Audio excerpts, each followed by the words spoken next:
The email from HR sat unopened in my inbox, its subject line mocking me. Interview request, Juliana Newton.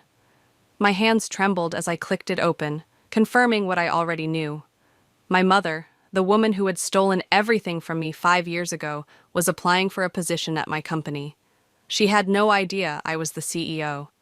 I'm Melina, and this wasn't how I expected my Monday morning to start. 5 years ago, I was just a 23-year-old with big dreams and a small lab in my garage, developing organic skincare products that actually worked. Now I run one of the fastest-growing beauty companies in the country. But the path here wasn't what I'd planned. Melina, your 9 a.m. is waiting. My assistant's voice crackled through the intercom, snapping me from my thoughts. Thanks, Sarah. I'll be right there. I closed the email and straightened my blazer, muscle memory from countless meetings taking over. The conference room was filled with the usual suspects, Blaze, my business advisor, and Ingrid from marketing. But today, their presence felt different. They knew the story, knew what my mother had done. You look like you've seen a ghost, Blaze said, sliding a coffee toward me. Worse. My mother just applied for the Director of Product Development position. Ingrid nearly choked on her latte. Juliana? The same Juliana who... The very same, I cut her off, not needing to hear it again.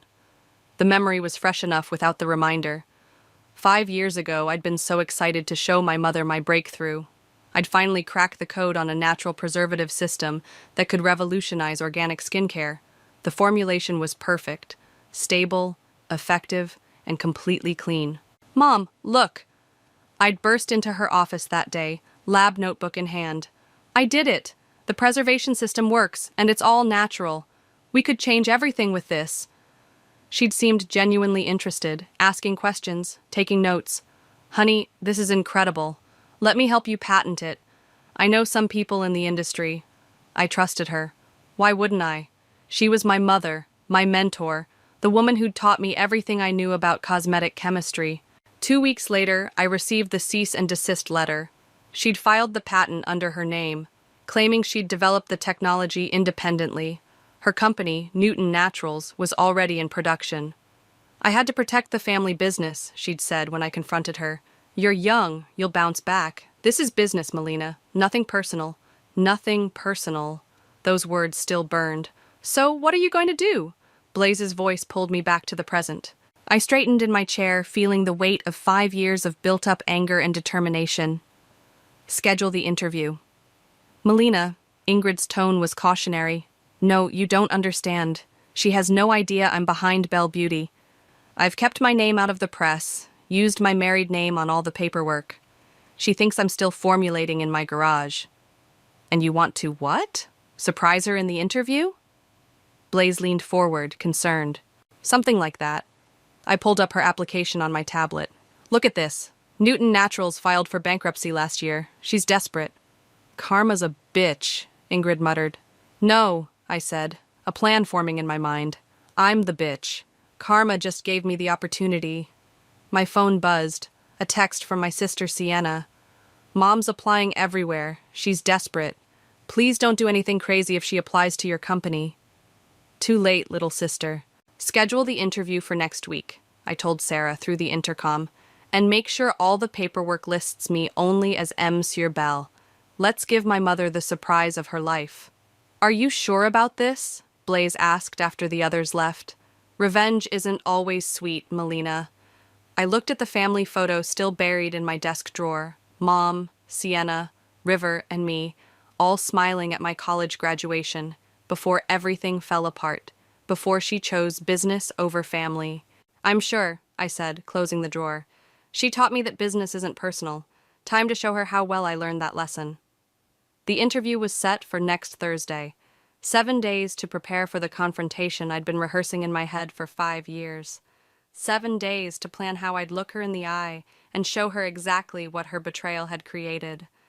My phone buzzed again, another text from Sienna. Mom's crying. She can't pay River's tuition. Please call me. I ignored it. 5 years ago, I'd learned the hard way that family ties were just strings to be pulled.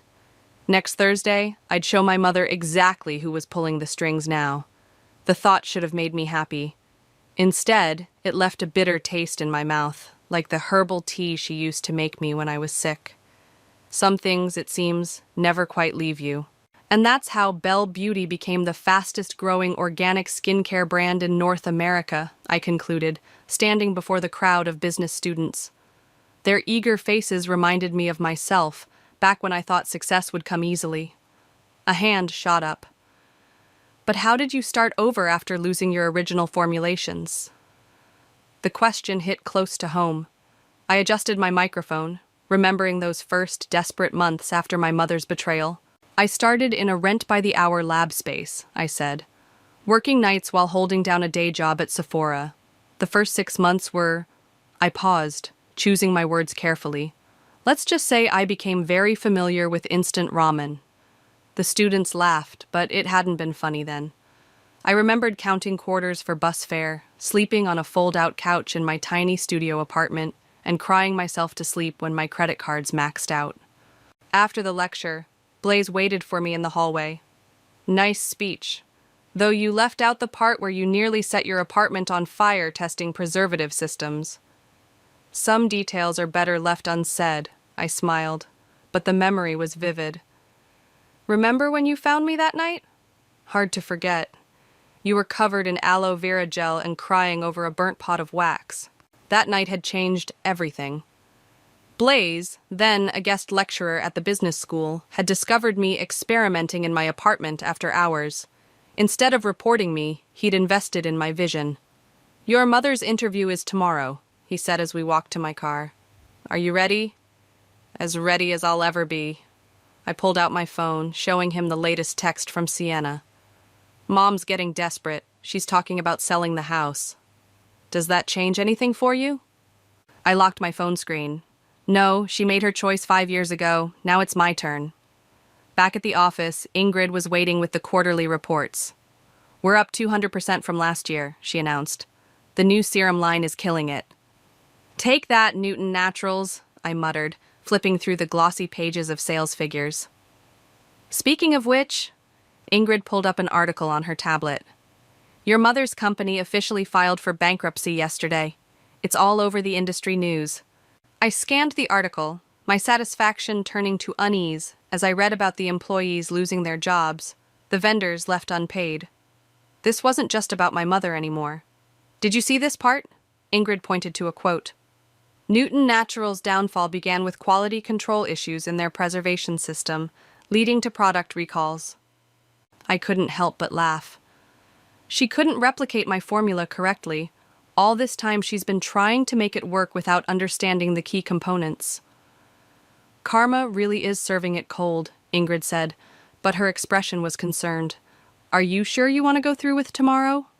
Before I could answer, my office door burst open.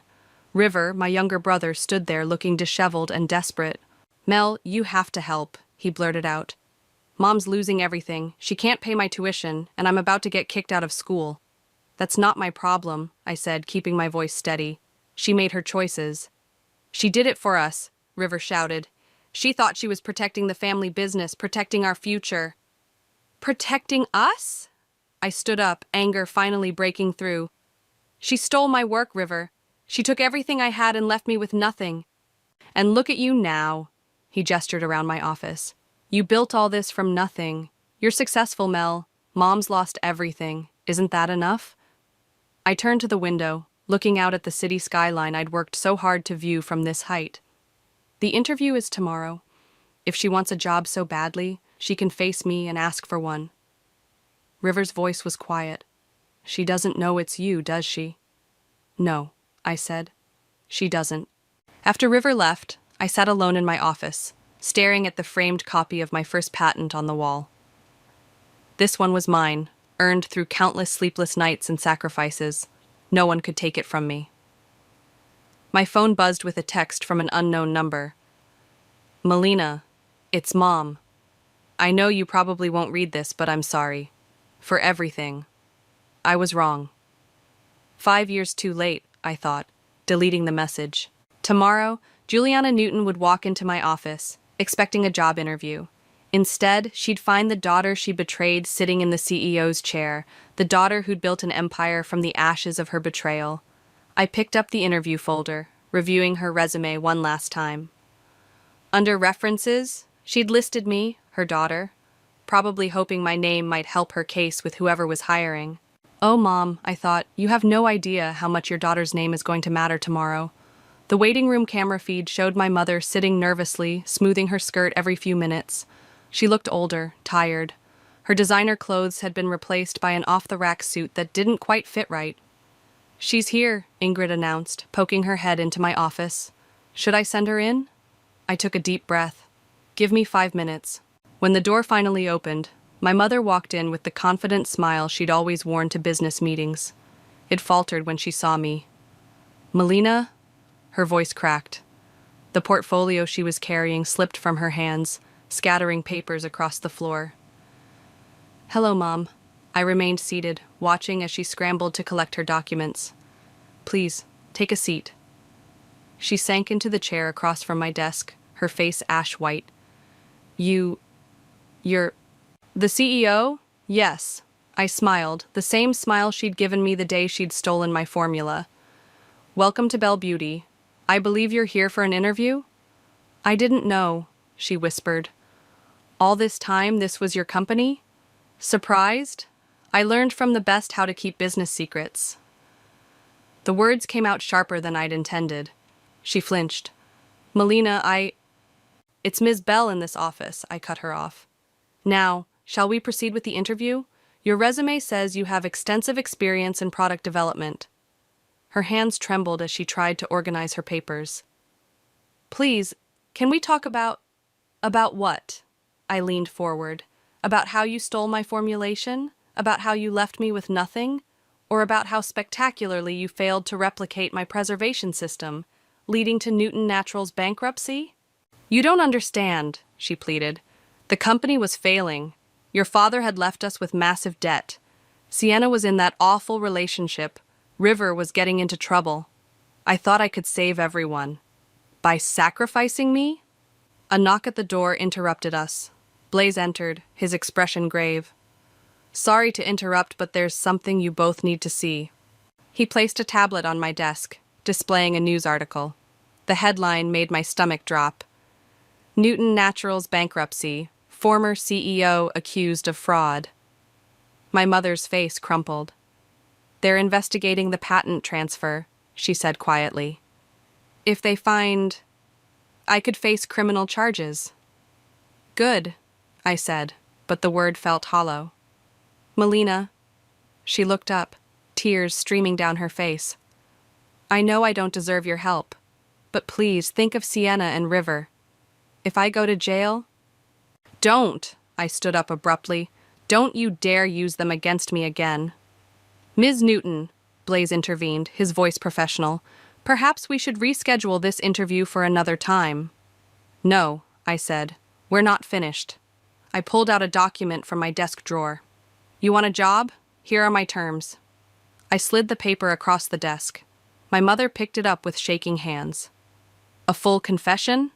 She looked up, confused. You want me to publicly admit to stealing your formula? And transfer all patent rights back to me, I added. In exchange, Belle Beauty will absorb Newton Natural's debt, and you'll get an entry-level position in our R&D department, under supervision, of course. She stared at the document, then at me. You'd do that? Take on all that debt? Not for you, I said coldly. For the employees you left jobless, for the vendors you couldn't pay, for Sienna and River. My mother's shoulders sagged. For the first time, I saw her as she really was. Not the powerful businesswoman I'd grown up fearing and admiring, but a desperate mother who'd made a terrible choice. One more thing, I added, pulling out another document. Sign this too. What is it? A contract promising 30% of all future royalties from the original formula to a new foundation. It'll help other entrepreneurs who've had their innovations stolen. She picked up the pen, then hesitated. Will you ever forgive me? The question hung in the air between us. Outside my office window, the sun was setting over the city, casting long shadows across the floor. I don't know, I answered honestly, but signing these is a start. She nodded and began to sign.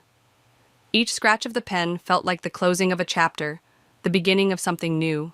As she finished, my phone buzzed, another text from Sienna. Mom missed her interview. She's not answering her phone. I'm worried. I looked at my mother, still bent over the documents, and typed back, "She's with me. Everything's going to be different now." Different, yes. But better? That remained to be seen. As I watched my mother sign away the last of her power over me, I felt something unexpected. Not triumph, but a heavy sadness for everything we'd lost along the way. "Tell me why," I said, pushing a cup of coffee across my desk. The signed documents lay between us, but I needed more than just her signature. I needed answers. My mother wrapped her hands around the cup, as if seeking warmth. "Where should I start?" "The day you stole my formula. What really happened?" She took a shaky breath. That morning, I'd received a call from Sienna's hospital. She'd tried to leave Marcus again, and She closed her eyes. The doctors said she needed surgery. Insurance wouldn't cover it. What? I sat up straighter. Sienna never told me about any surgery. Because I made her promise not to. You were so focused on your work, so excited about your breakthrough. And then... She pulled out her phone, scrolling through old messages. This came. She handed me the phone. It was an email from a loan shark, threatening to expose River's gambling debts. The amount made me feel sick. The company was already failing, she continued. Your father's bad investments, the market crash. I had nothing left to give them. Then you showed me your formula. So you stole it? I said. But the anger in my voice had dulled. I thought I could save everyone. The formula would revive the company. I could pay off River's debts, cover Sienna's medical bills. She laughed bitterly. Instead, I lost everything, including you. A knock interrupted us. Ingrid entered with a stack of files. Sorry, but you need to see these. The FDA reports from Newton Naturals last year. I flipped through the pages, my eyes widening. Mom, these preservation systems, they're completely different from my original formula. What were you doing? Trying to protect you, she whispered. I couldn't use your exact formula. It would have been too obvious. So I tried to develop variations. Failed variations, obviously. But the patent... I never manufactured your exact formula, not once. I couldn't do that to you, not completely. Ingrid cleared her throat. There's more. The bankruptcy files show regular payments to a women's shelter in Phoenix. Large payments. My mother's face reddened. That's where Sienna stayed, after she finally left Marcus. They helped her disappear, start over. The pieces were falling into place. Every cruel decision, every betrayal, they all led back to my siblings, to protecting them. Why didn't you tell me? I demanded. I could have helped. You were 23, Melina, building your dreams. I couldn't put that weight on you. So you crushed my dreams instead? I thought you were strong enough to rebuild. I knew you were stronger than me.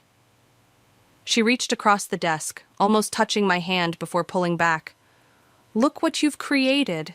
You did this all on your own. No thanks to you, I said, but the words lacked their previous venom. My phone buzzed. Sienna again. Mom told me you know everything now. I'm so sorry I kept secrets from you. Can we talk? Before I could respond, River burst into my office. Mel, I just got the call from the bank. They're foreclosing on Mom's house next week. My mother stood up. River, I told you not to... Sit down, I cut her off. Both of you. I pressed the intercom. Blaze, Ingrid, get in here. We need to talk strategy. Strategy? My mother looked confused. Yes.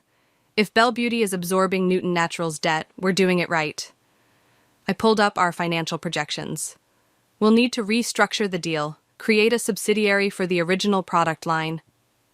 You're still going through with it? River asked, even after everything? I looked at my mother, seeing for the first time the weight she'd carried alone. Yes, but with conditions.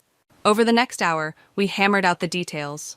The house would be sold, but Belle Beauty would provide temporary housing. My mother would work in R&D, but under strict supervision. River would enter a gambling rehabilitation program, and Sienna... Call your sister, I told River. Tell her to come home. We'll figure this out together. As the others filed out of my office, my mother lingered. Why are you really doing this? I thought about the young woman I'd been, working in my garage, desperate for approval. About the CEO I'd become, driven by revenge. Neither version of me had the full picture. Because that's what family does, I finally said. We rebuild, even when it's hard, even when it hurts. She nodded, tears in her eyes. I don't deserve a second chance. No, I agreed, but Sienna and River deserve a mother. And I paused, surprising myself with the truth of my next words. I deserve to let go of this anger. As she left my office, I looked at the family photo still hidden in my desk drawer. Maybe it was time to bring it back out. Not because everything was fixed, it wasn't. But because sometimes moving forward means facing the past, with all its messy, complicated truths. You're making a mistake, Blaze said, pacing my office the next morning. The board won't like this. Taking on Newton Naturals debt? Hiring your mother? It's too risky. I rubbed my temples, fighting a growing headache. The board doesn't have to like it. They just have to accept it. And what about the press? Ingrid chimed in from the couch. Once this goes public, it'll be a circus. CEO hires mother who stole her formula isn't exactly a flattering headline. Actually, I turned my laptop around. I have an idea about that. They leaned in to read the draft press release I'd written. Ingrid's eyes widened. A foundation for victims of intellectual property theft? Using the royalties from your original formula? She shook her head. It's brilliant, but what? But it means going public with everything, Blaze finished. The theft, the betrayal, all of it. My phone buzzed. Sienna. Just landed. Coming straight to your office. Hope you're ready for this. Ready or not, I muttered, just as my office door opened. Sienna looked different from the last time I'd seen her. Stronger. Her hair was shorter, and she carried herself with a confidence I didn't recognize. Hey sis, she said softly. We need to talk. Blaze and Ingrid took the hint and left, closing the door behind them. Why didn't you tell me? I demanded the moment we were alone. About Marcus, about the hospital. The same reason you never told me how you really started Belle Beauty. She sat down across from me. Pride. Shame. Pick one. I could have helped. Like Mom tried to help? Sienna's voice was gentle but firm. Sometimes help isn't what we need. Sometimes we need to fight our own battles. Before I could respond, my assistant buzzed in. Ms. Bell, the legal team is here with the patent transfer documents. Send them in. 3 lawyers entered, carrying stacks of paperwork. Behind them came my mother, looking smaller than she had yesterday. Everything's in order, the head lawyer said, spreading documents across my desk. Once these are signed, the original formula's patent rights will transfer back to you, and the debt restructuring can begin. I picked up a pen, then hesitated. Wait, Sienna should see this first. I handed her the press release draft. She read it slowly, her expression changing from confusion to understanding. A foundation? She looked up. You're going to help other people who've been through this? With Mom's help, I said, watching my mother's reaction. That's part of the deal. She'll serve on the board, share her story, show people there's a way to make things right. It won't be easy, my mother said quietly. Going public with what I did. None of this is easy, I replied. But maybe that's the point. Sienna reached for my hand. You know this means everyone will know our family's dirty laundry, right? All of it. People love a redemption story, I said, trying to sound more confident than I felt. And maybe someone else needs to hear it. The lawyers shifted impatiently as we sat in silence, each lost in our own thoughts. Finally, my mother spoke. I'll do it, she said firmly. All of it. The confession, the foundation work, everything. It's time I owned my mistakes publicly. I picked up the pen again, but Sienna stopped me. Before you sign, she pulled out her phone. There's something you need to see. She pulled up a video and handed it to me. It was from 5 years ago, security footage from Newton Naturals' old office. I watched as my mother argued with someone, getting increasingly upset. Turn up the volume, I said. Won't steal my daughter's work. My mother's voice crackled through the speaker. Find another way. The man in the video stepped closer, threatening. Either you patent it, or we'll take everything. The house, the company, everything your kids have. Your choice. I looked up at my mother. Who was he? Your father's old business partner, she said quietly. He found out about your formula, knew it could save the company. When I refused to steal it, he threatened to expose River's gambling debts to the police. Said he'd make sure Sienna never escaped Marcus. Why didn't you tell me this yesterday? Because it doesn't excuse what I did. I still made the choice. I still betrayed you. I sat back, letting this new information sink in. The lawyers continued to shuffle papers, waiting. Sign it, Sienna said suddenly. Sign it, but change the Foundation's mission. Make it about helping families trapped in impossible choices, about finding better ways out. I looked at my mother, then at the papers before me. 5 years of anger and revenge had led me here, but maybe this wasn't an ending. Maybe it was a beginning. Okay, I said, picking up the pen one final time. Let's rewrite this story, all of it. The board is ready for you, Blaze announced, poking his head into my office. And they don't look happy. I straightened my jacket and gathered my presentation materials. They're not supposed to be happy. They're supposed to listen. The boardroom fell silent as I entered. 12 stern faces stared back at me, their disapproval practically radiating across the polished table. Ms. Bell, Marcus Stewart, the head of the board, spoke first. Would you care to explain why you've committed our company to millions in debt without board approval? I connected my laptop to the projector. Actually, I'd like someone else to explain first. The door opened, and my mother walked in. Several board members shifted uncomfortably. They recognized her from industry events. This is Juliana Newton, I said, though the introduction was unnecessary. Former CEO of Newton Naturals, and the woman who stole my original formula. Melina, Marcus interrupted, we all know this story. It's precisely why we're concerned about— No, I cut him off. You don't know the whole story, Mom? My mother stepped forward, her voice steady despite her trembling hands. 5 years ago, I was blackmailed into stealing my daughter's formula. I made a choice that destroyed my family and nearly destroyed 2 companies. Today, I'm here to help make it right. I clicked to the first slide. Projected revenues from the relaunch of my original formula under Bell Beauty. The patent transfer is complete, I continued. We now own full rights to a formula that generated over $50 million in revenue for Newton Naturals before quality control issues destroyed their reputation. Issues that occurred because they couldn't properly replicate your work, Blaze added from the back of the room. Exactly. I clicked to the next slide. By absorbing Newton Naturals' debt, we also acquire their manufacturing facilities at pennies on the dollar. Facilities specifically designed for natural preservation systems. The board members leaned forward, interest replacing skepticism. But that's not why you're here, Marcus said. Tell us about this foundation. I took a deep breath. Sienna, your turn. My sister entered, carrying a tablet. She looked each board member in the eye as she spoke. 3 years ago, I was trapped in an abusive marriage. My mother made desperate choices trying to help me escape. Today, I run a support network for domestic violence survivors. She tapped her tablet, and new figures appeared on the screen.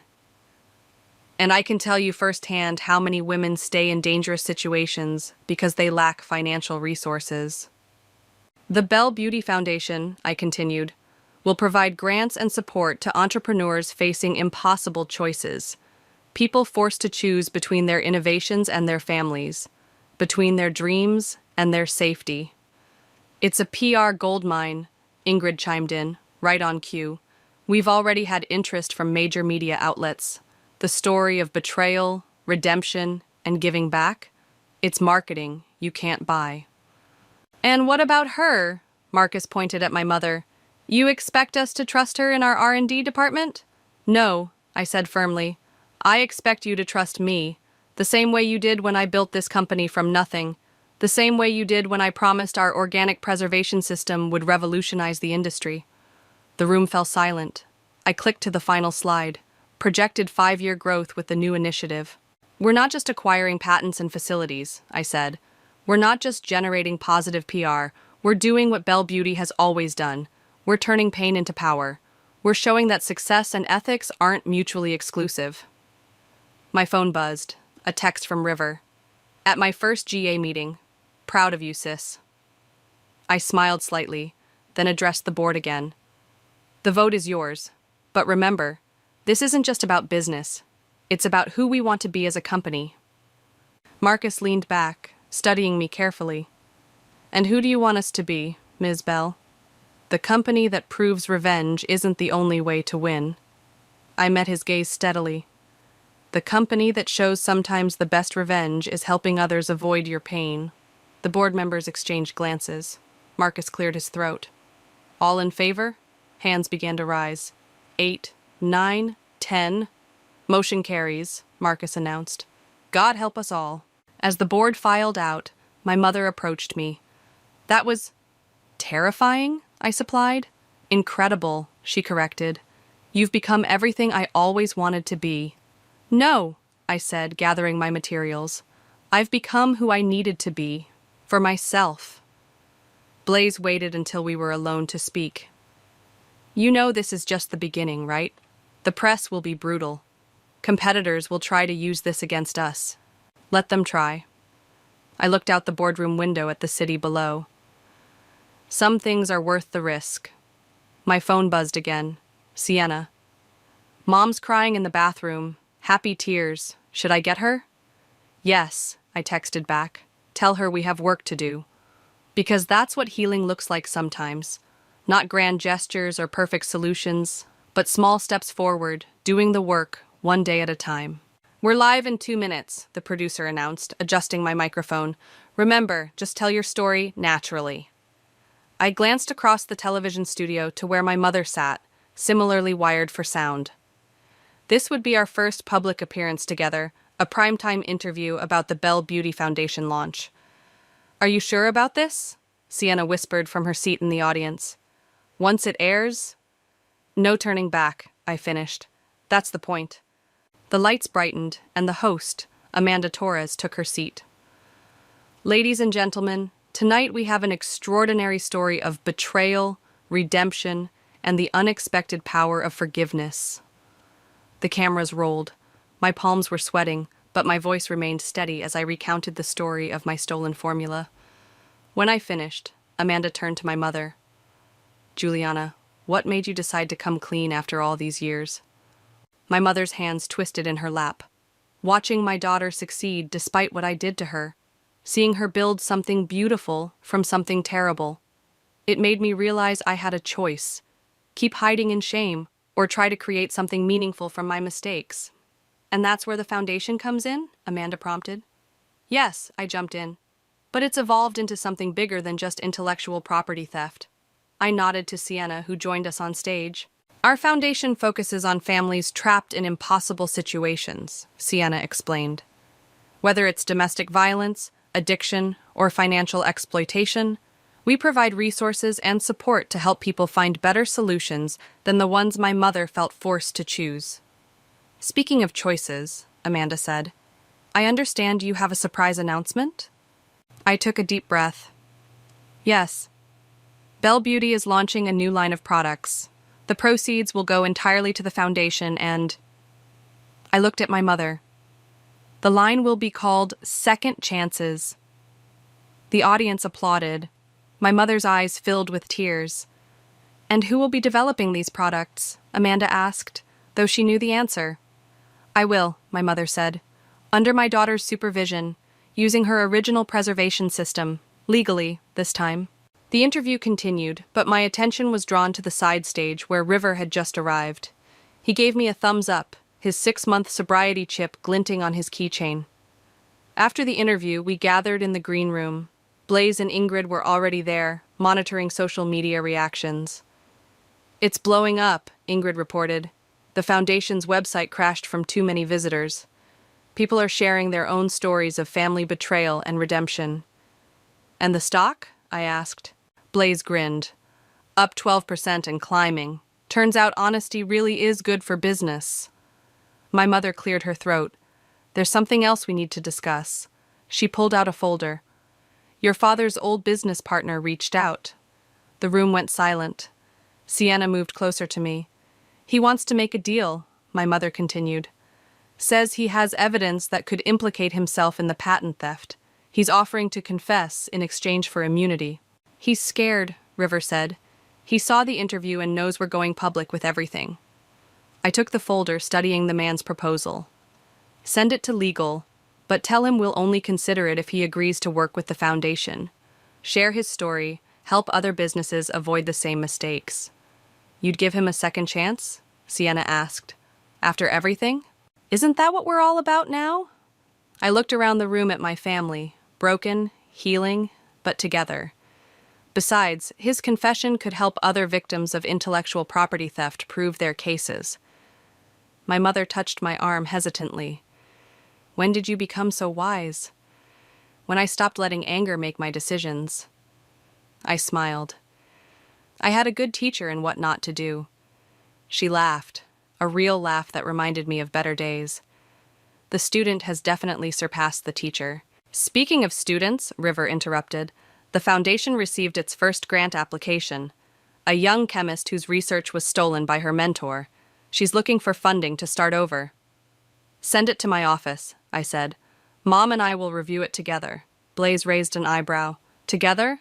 Yes, I nodded. Who better to evaluate her case than someone who's been on both sides? As we left the studio, reporters called out questions about the foundation, about family redemption, about second chances. But for once, I didn't feel the need to answer. Our actions would speak louder than any words could. My phone buzzed with a text from Marcus.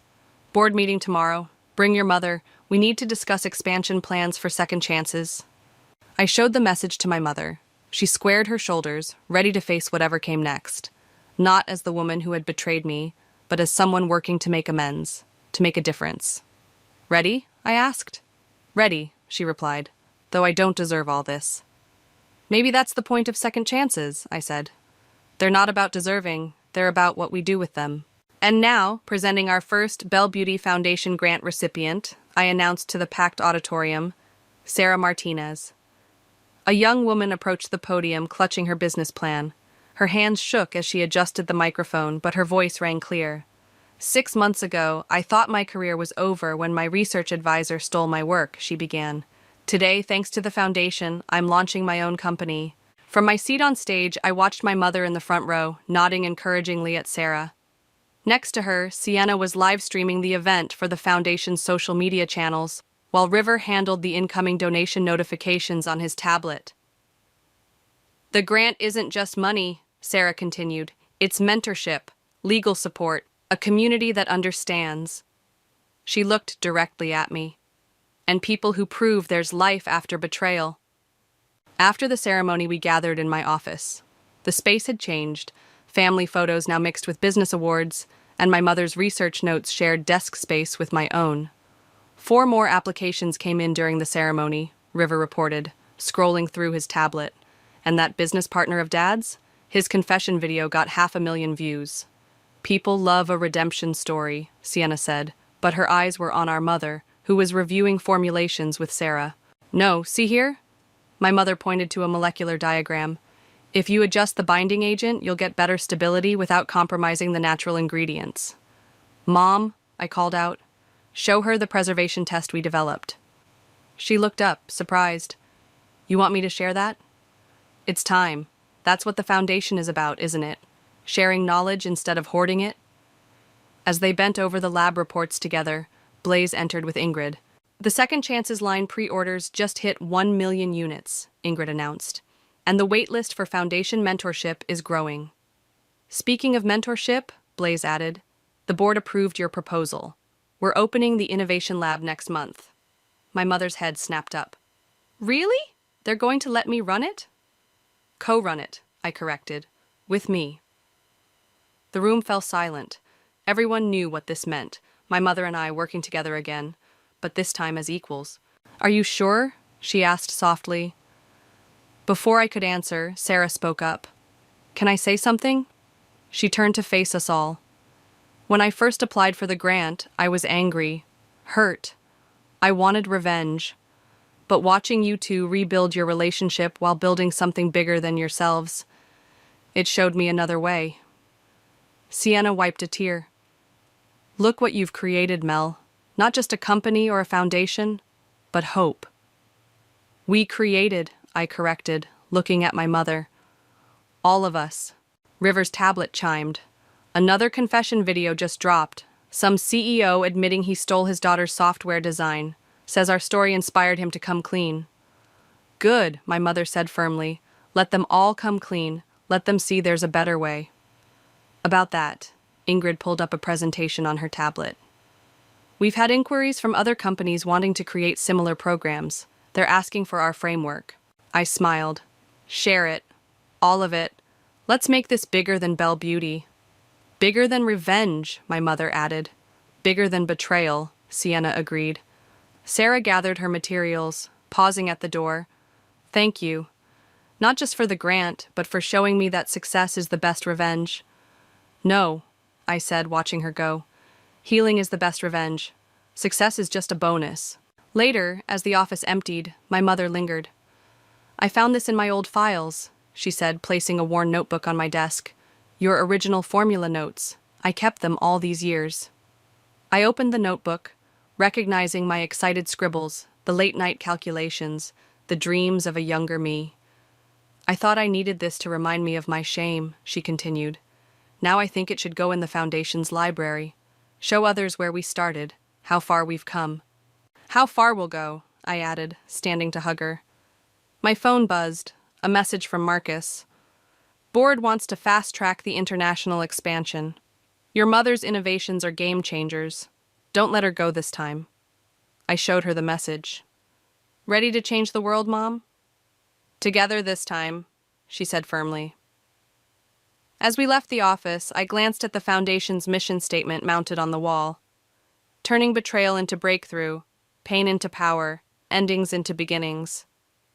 Below it hung a new photo, my mother and me in the lab, heads bent together over a microscope, both of us smiling. Not the smile of revenge achieved, but of something far more powerful. Redemption earned, trust rebuilt, love restored. Come on, I said, holding the door. We've got work to do. And this time, we do it right. Together.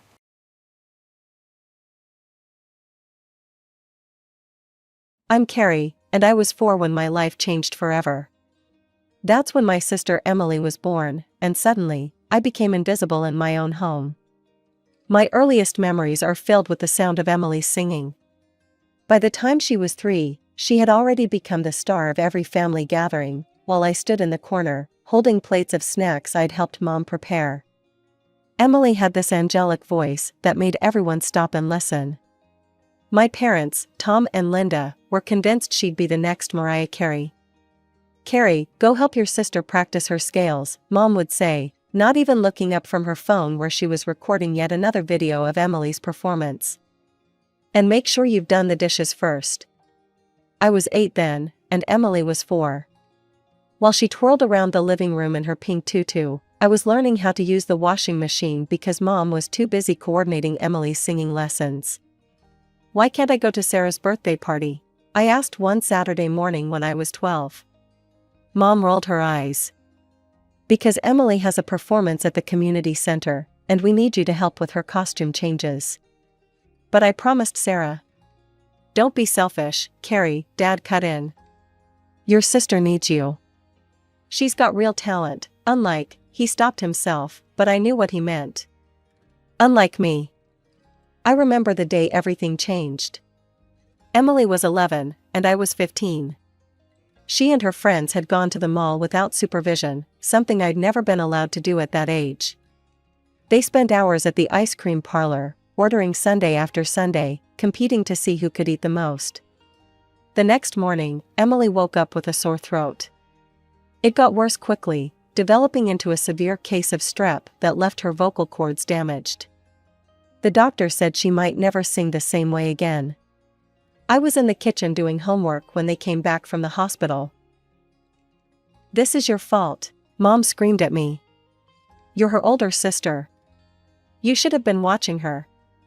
But I was doing the laundry and cleaning the bathroom like you told me. No excuses. Dad slammed his hand on the table. You're grounded for a month. No phone, no TV, no nothing. Maybe that'll teach you to take responsibility. That night, as I lay in bed staring at the ceiling, I made myself a promise. Someday, I'd build a life where I didn't have to live in anyone's shadow. I just had to survive a few more years in this house where I was nothing more than a servant and a scapegoat. The next 3 years passed in a blur of chores, blame, and quiet resentment. Every time Emily got into trouble, sneaking out, skipping classes, or borrowing Mom's credit card, somehow it circled back to being my fault. The acceptance letter from State College sat on the kitchen table between us, next to Mom's meatloaf.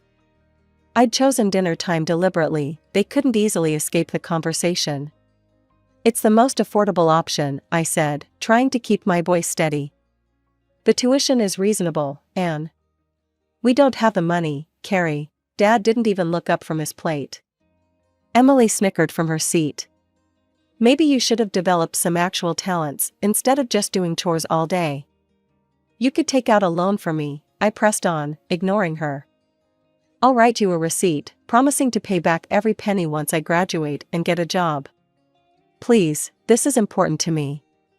Mom sighed that martyred sigh she'd perfected over the years. Honey, we're not taking out any loans. College isn't for everyone. Why don't you look for a job at the mall? Or maybe that new cafe downtown? But I got a scholarship that covers part of the tuition. I just need help with the rest. I've researched everything, made a budget. Enough, Dad's fork clattered against his plate. We said no loans. End of discussion. Some people are meant for college, others aren't. Accept it and move on. I stared at my untouched dinner, fighting back tears. Through blurred vision, I saw Emily smirking, enjoying the show as always. That night, I called my best friend Rachel. We'd been close since middle school, bonding over our shared love of math and our positions as outsiders, me because of my family situation, her because her Korean immigrant parents owned the popular Golden Dragon restaurant downtown. They won't help, I sobbed into the phone. They won't even consider taking out a loan. All these years of straight A's, of doing everything right, and they won't even try. Rachel was quiet for a moment. Come over tomorrow. My parents want to talk to you. The next evening, I sat in the restaurant's office with Rachel and her parents, Mr. and Mrs. Kim, after closing time. They'd known me for years, I'd spent countless afternoons doing homework in their restaurant, escaping my chaotic home. We've watched you grow up, Carrie, Mrs. Kim said. You're like second daughter to us. Rachel told us everything. Mr. Kim nodded. We will pay your tuition. I started to protest, but he held up his hand. You will work here part-time after classes. Good wages, flexible schedule. Pay us back slowly, no interest. This is investment in your future. After a while, I moved into my dorm room at State College. My parents barely noticed when I packed my things. They were too busy planning Emily's big piano recital, their latest attempt to find her a new talent to replace her lost singing voice. I started classes during the day and worked evenings at Golden Dragon, learning everything from waiting tables to managing inventory. The call came on a random Tuesday during my sophomore year. I was studying in the library when Mom's number flashed on my phone screen. For a moment, I just stared at it, my heart racing. We hadn't spoken in months. Hey, sweetie, she said, sounding distracted. There was noise in the background, probably Emily practicing something new. Just checking in. What have you been up to? I'm in college, I replied, waiting for the questions about money, about how I was managing without their help. Oh, that's nice, she said vaguely. Emily's getting straight A's in her advanced classes. We're so proud.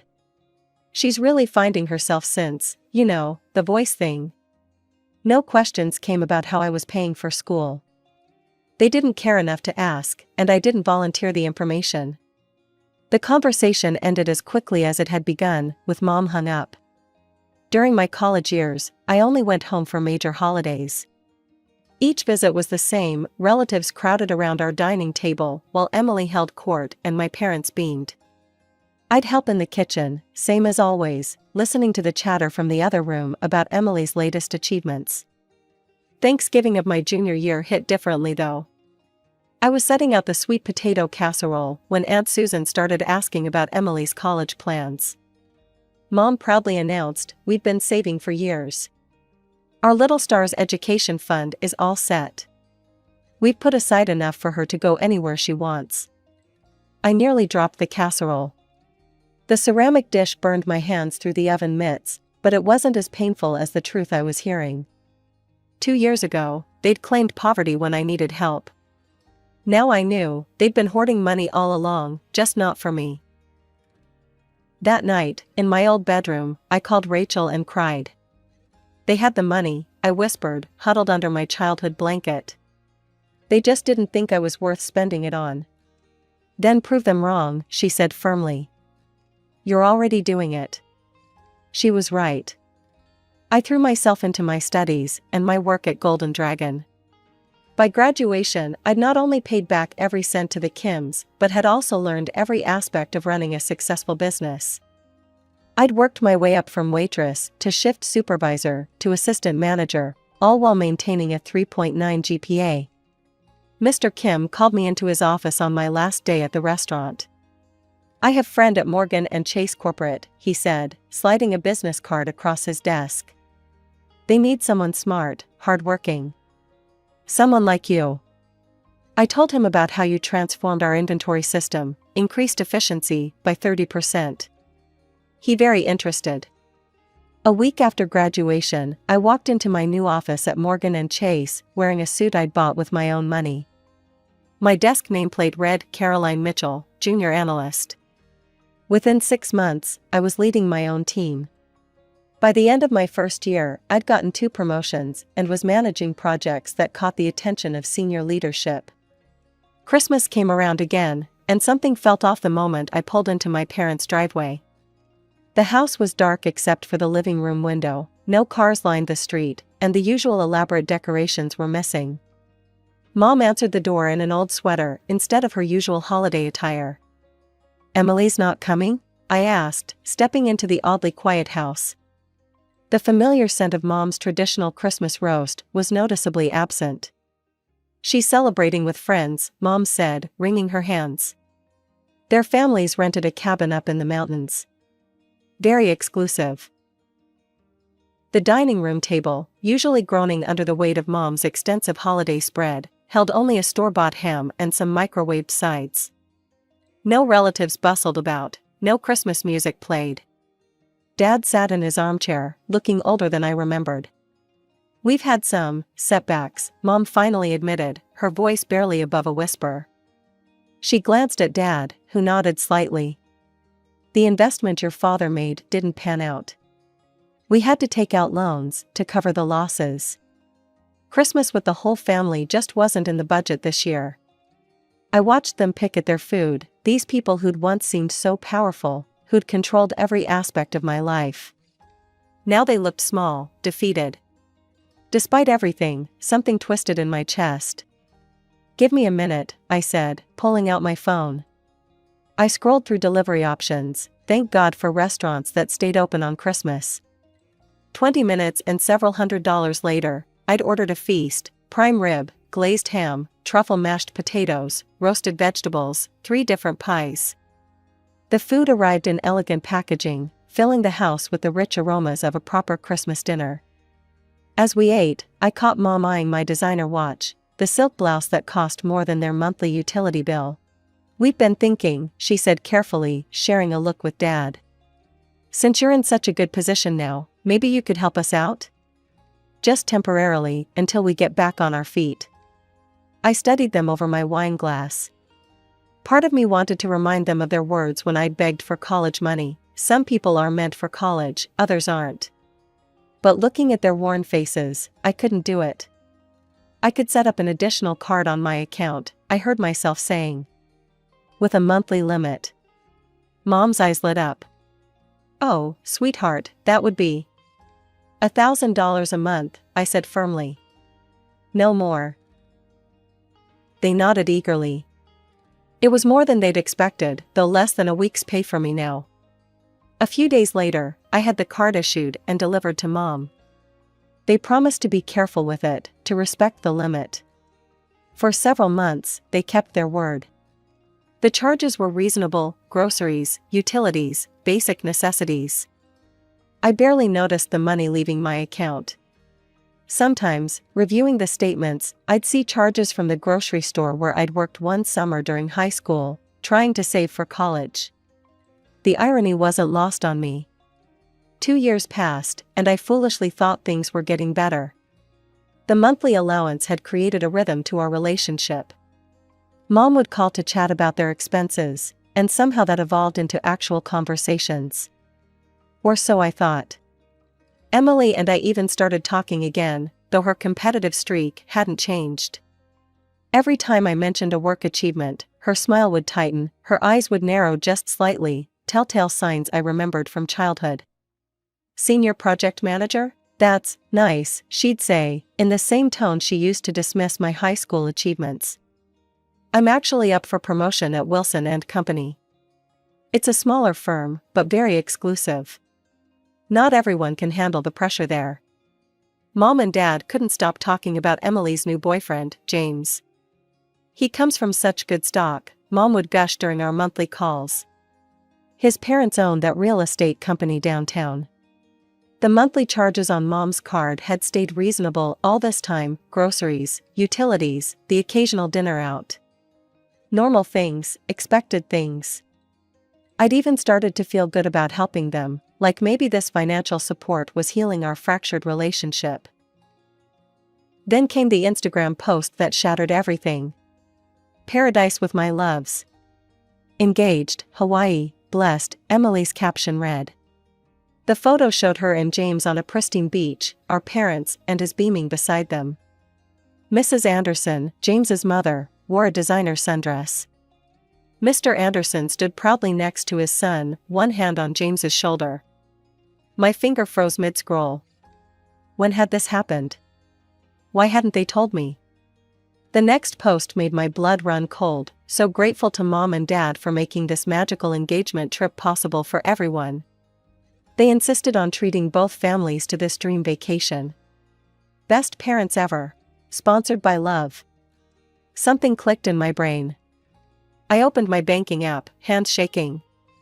There they were, the charges on Mom's card, far exceeding the monthly limit I'd set: 6 round-trip first-class tickets to Honolulu, $12,400, Grand Wailea Resort, 3 Ocean View suites for 7 nights, $18,600, welcome dinner at Morimoto, $2,800, couple spa treatments, $1,200, sunset sailing excursion, $1,600, private beachfront dinner arrangement, $3,500.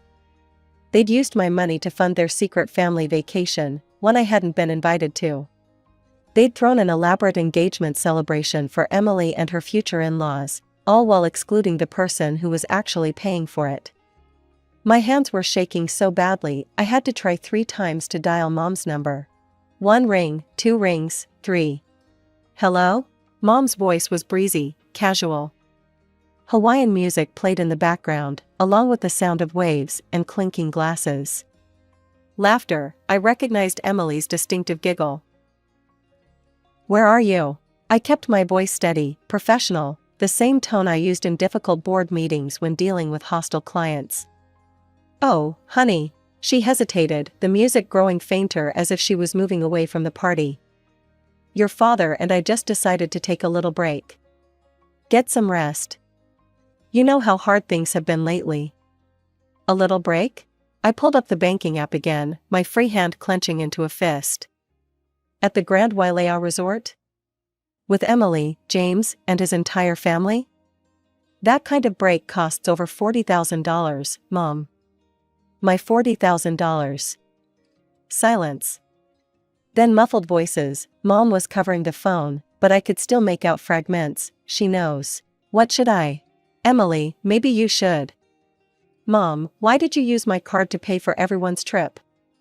And why wasn't I invited to my own sister's engagement party? More muffled conversation, then rustling as the phone changed hands. When the new voice came on the line, Emily's words dripped with contempt. "Listen, Miss Executive," she sneered. "You're not needed here. You're not even family anymore, just a walking ATM. We don't want you here ruining everything with your little success story.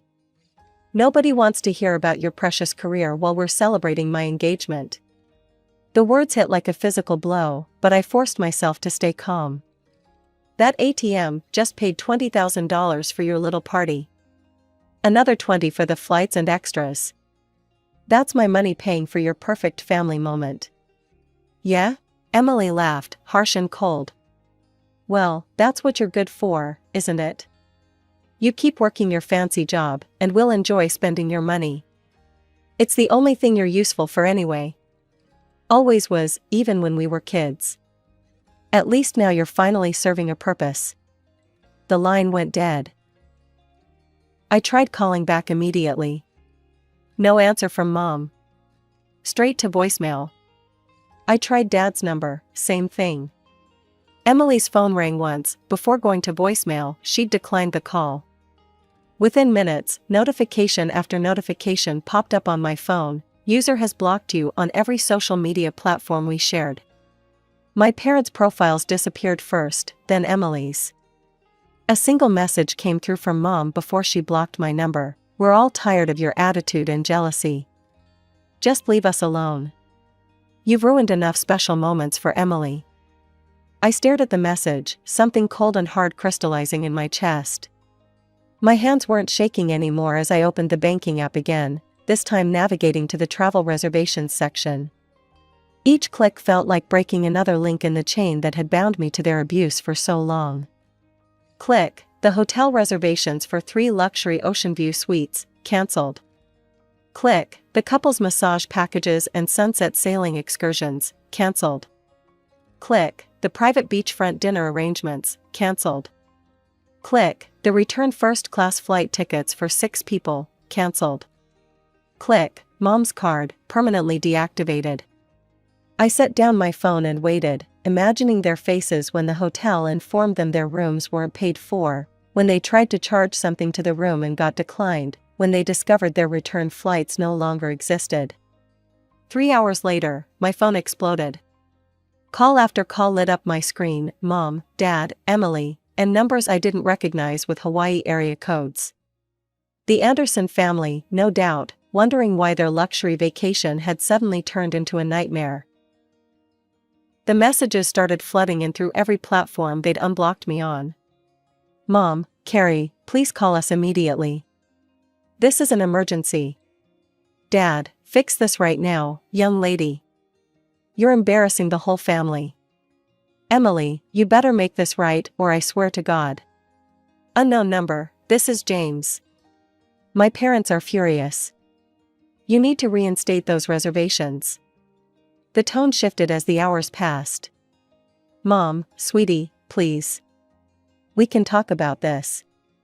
Dad, we'll pay you back, just help us out here. Emily, come on, Carrie. It's my engagement. Don't be so petty. James, my parents are threatening to call this whole thing off." I left them all unread, then systematically blocked every number and account. But not before taking screenshots. I had a feeling I'd need them. The notification came around midnight: Emily Mitchell has posted a new status. I can't believe my own sister would try to ruin the happiest moment of my life. She's always been jealous of my happiness, but this is a new low. Canceling our entire family's vacation out of spite? Who does that to their own sister's engagement celebration? Some people just can't stand to see others happy. Toxic family, heartbroken. The comments poured in immediately. "Oh my God, that's horrible. What kind of sister does that? I always knew there was something off about her. She's just jealous because you're getting married first. Your poor parents must be so embarrassed." I had stayed quiet long enough. My fingers flew over the keyboard as I crafted my response. "Let me tell you what really happened. My parents have been using my credit card for basic expenses, limited to $1,000 a month. Yesterday, I discovered they'd spent over $40,000 of my money to fund a luxury Hawaii vacation for Emily's engagement. They didn't ask. They didn't tell me. They didn't invite me. When I called to ask why, Emily told me I wasn't family, just a walking ATM, my mother's final message before blocking me. "We're all tired of you." So yes, I canceled the reservations I never authorized. I canceled the return flights I never agreed to pay for. I stopped funding the vacation I wasn't welcome to attend. Here are the screenshots of every message. Here are the credit card statements. Here's the truth about your poor Emily and her ruined engagement party. Judge for yourselves who the toxic ones really are. The tide turned immediately. Comments shifted from condemnation to support. "Oh my God, Emily, how could you? Using your sister's money while excluding her? That's cruel. Those poor Andersons, getting caught up in this family's drama. Carrie, you did the right thing. Stay strong." The aftermath unfolded like a slow-motion train wreck. Through mutual friends and social media, I learned the full extent of the chaos I'd unleashed in Hawaii. My parents had to borrow money from 3 different friends just to book economy flights home. They'd been forced to check out of the Grand Wailea resort in front of all the other guests. Emily had thrown a tantrum in the lobby that ended up on TikTok. The real explosion came when the Andersons realized they'd have to pay for their own accommodations. They'd been promised a fully paid luxury vacation, only to discover they'd been caught in my family's web of lies. "We trusted you," Mrs. Anderson apparently screamed at my mother by the pool. "You said you were taking care of everything.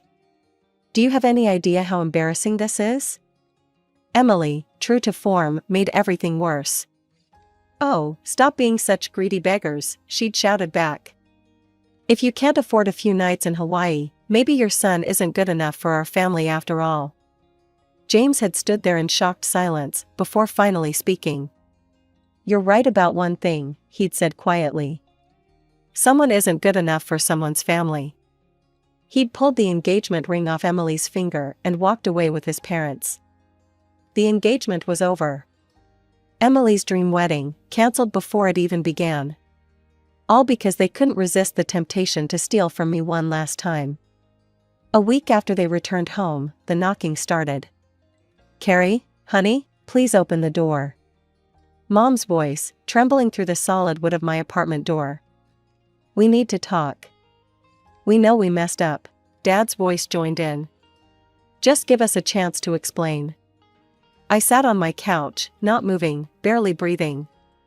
The TV was muted, but the blue light flickered across my face as they continued to plead. The knocking continued for 20 minutes before they finally gave up. I later heard they'd tried to get my building manager to let them in, claiming it was an emergency. He'd called to check with me first, and I'd told him not to let them up again. Rachel came over that night with takeout from Golden Dragon. We sat on my balcony, looking out over the city lights. "Your post got shared in some family trauma support groups," she said, picking at her noodles. "A lot of people are calling you their hero. Standing up to toxic family members, setting boundaries." I thought about all the years I'd spent trying to earn their love, trying to prove I was worth something. All the money I'd given them, hoping it would finally make them see me as family, instead of just a resource to be used. "You know what's funny?" I said, watching a plane disappear into the night sky. "For the first time in my life, I don't care what they think of me. I don't care if they're sorry. I don't care if they change. I'm just done." Sometimes the hardest part of growing up isn't learning to stand on your own, it's learning when to walk away. I'd spent my whole life in Emily's shadow. Now it was time to step into the light.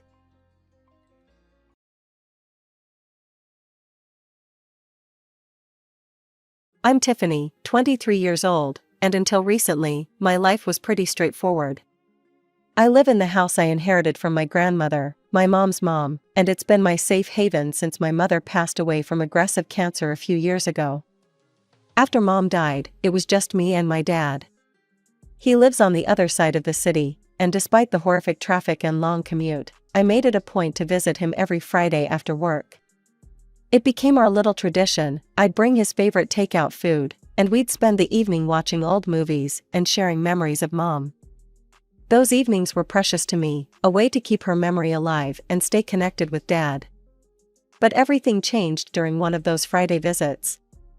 I showed up at Dad's place as usual, carrying his favorite Chinese food, expecting our normal quiet evening. Instead, I found him nervously pacing in the living room, and he wasn't alone. "Tiffany, honey, there's someone I want you to meet," he said, gesturing to a pretty woman sitting on the couch. She looked to be around 35, professionally dressed, with perfectly styled hair and a practiced smile. "This is Rachel. She's my fiancé." I nearly dropped the takeout bags. Fiancé? Dad had never even mentioned dating anyone, let alone being serious enough to propose. For a moment, I felt a surge of anger. How could he move on from Mom so quickly? But then I caught myself. It had been several years since Mom passed, and Dad deserved to be happy, didn't he? Rachel stood up and extended her hand. "I've heard so much about you, Tiffany," she said warmly. "Your father talks about you all the time." I forced myself to smile and shook her hand. "Nice to meet you," I managed to say, even though my mind was racing with questions. The evening proceeded awkwardly at first, but as we ate and talked, I started to relax a bit.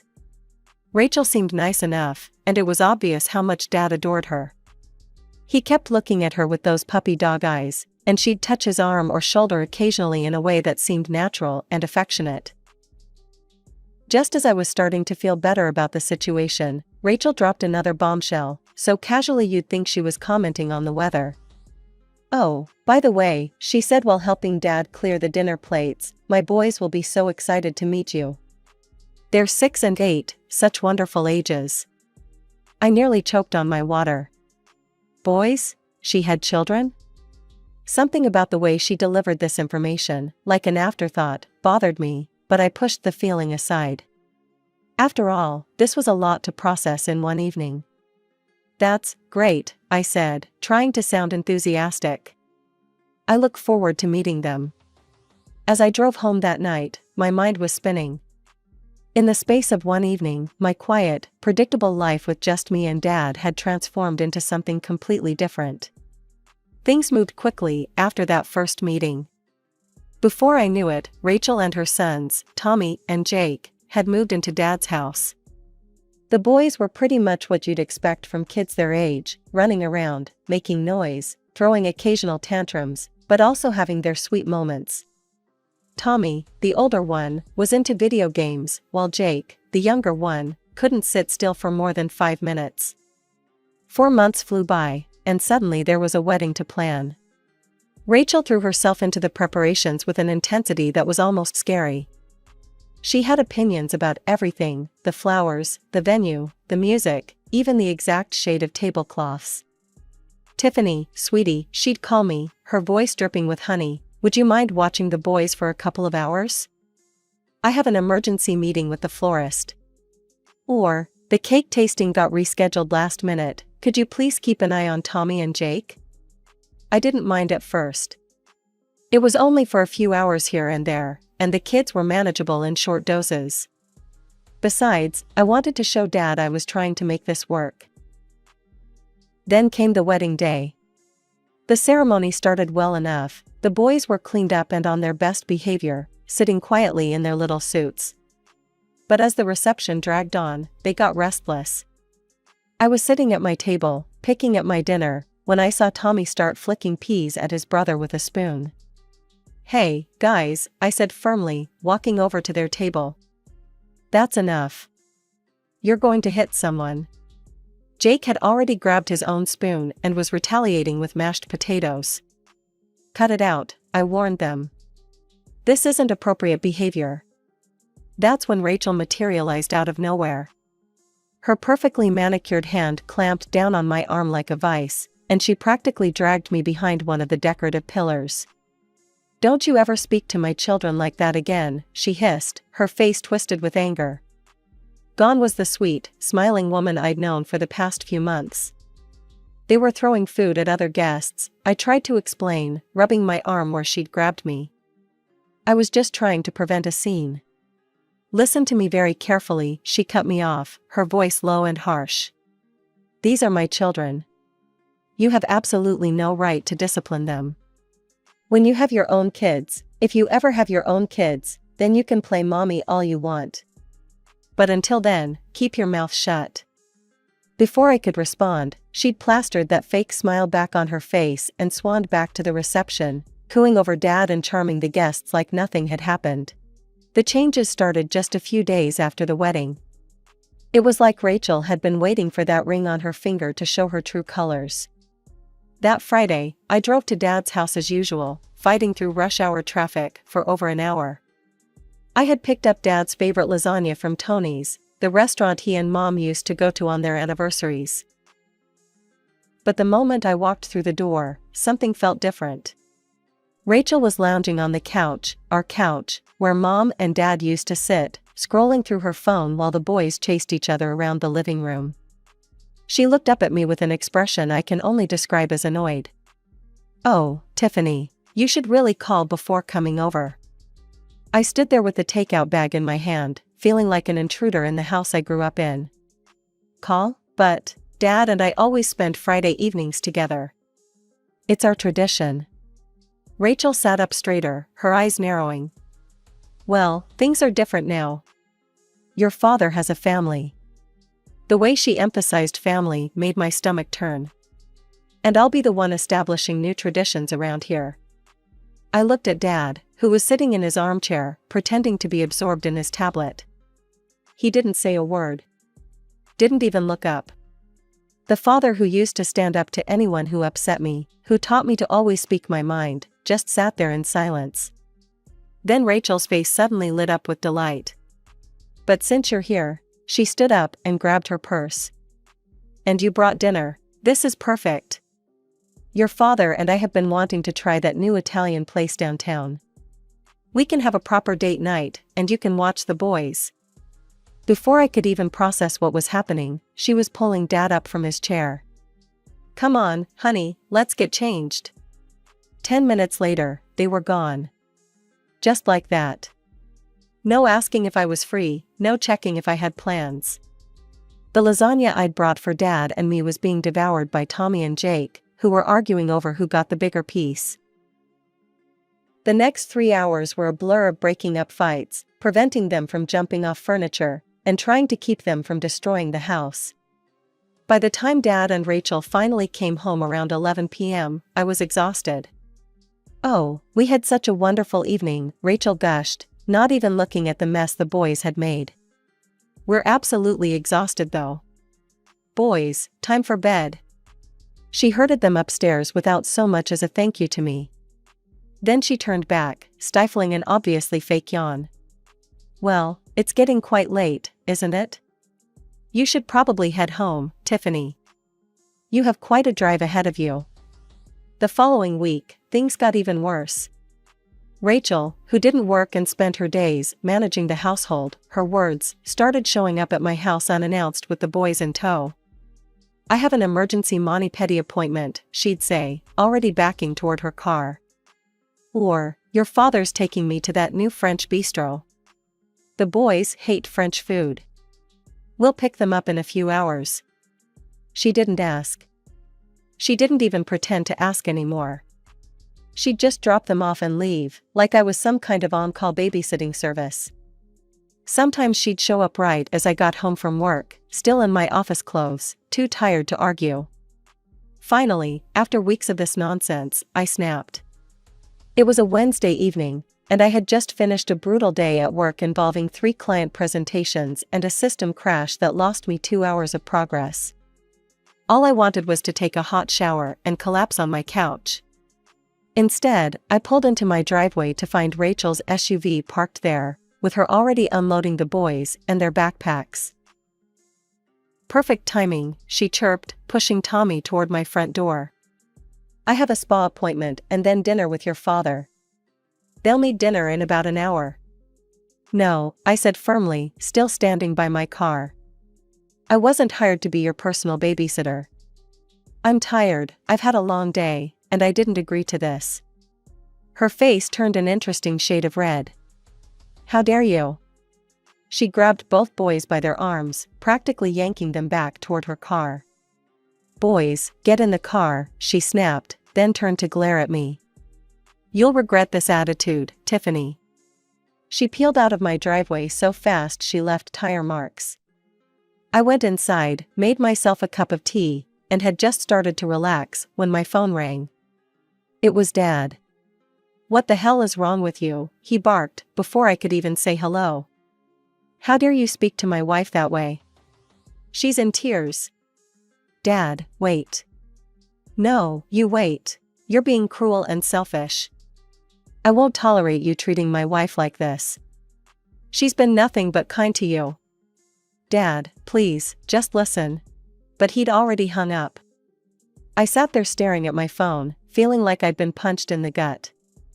That was the first time in my life my father had ever spoken to me that way. A week passed with no contact from either of them. Part of me was hurt, but another part was relieved to have some peace and quiet. When Friday rolled around, I treated myself to takeout and a bottle of wine, looking forward to a quiet evening alone. I was getting out of my car when I heard noises coming from inside my house. My heart started racing. Had someone broken in? I was reaching for my phone to call the police when I heard what was definitely children laughing. What the hell? I unlocked my front door with shaking hands and found Tommy and Jake sprawled on my living room floor, surrounded by empty snack packages and juice boxes. The TV was blaring cartoons, and there were crumbs everywhere. What are you doing here? I demanded. Tommy shrugged, not even looking away from the TV. Mom dropped us off like 4 hours ago. She used the key to let us in and said we could eat whatever we wanted and watch TV. The key, of course. I'd given Dad a spare key right after I moved in case of emergencies.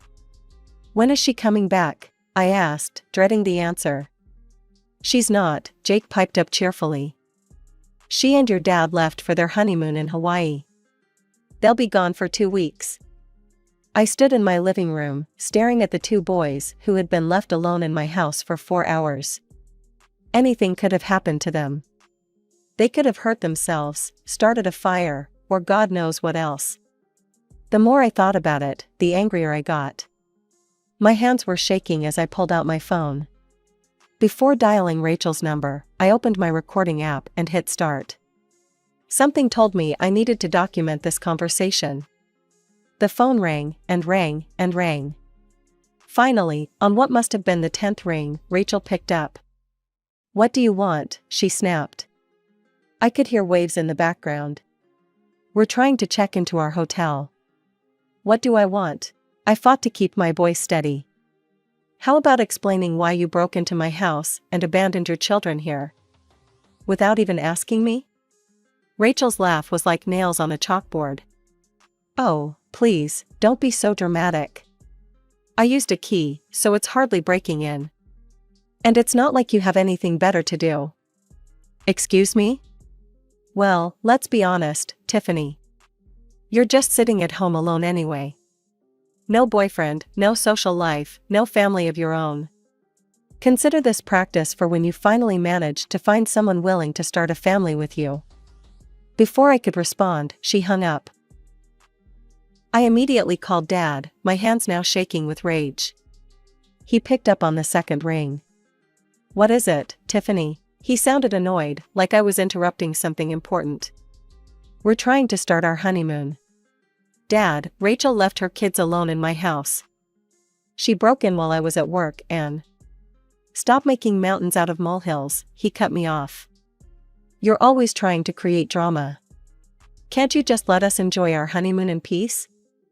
I'm at work all day, I practically shouted. I can't watch her kids.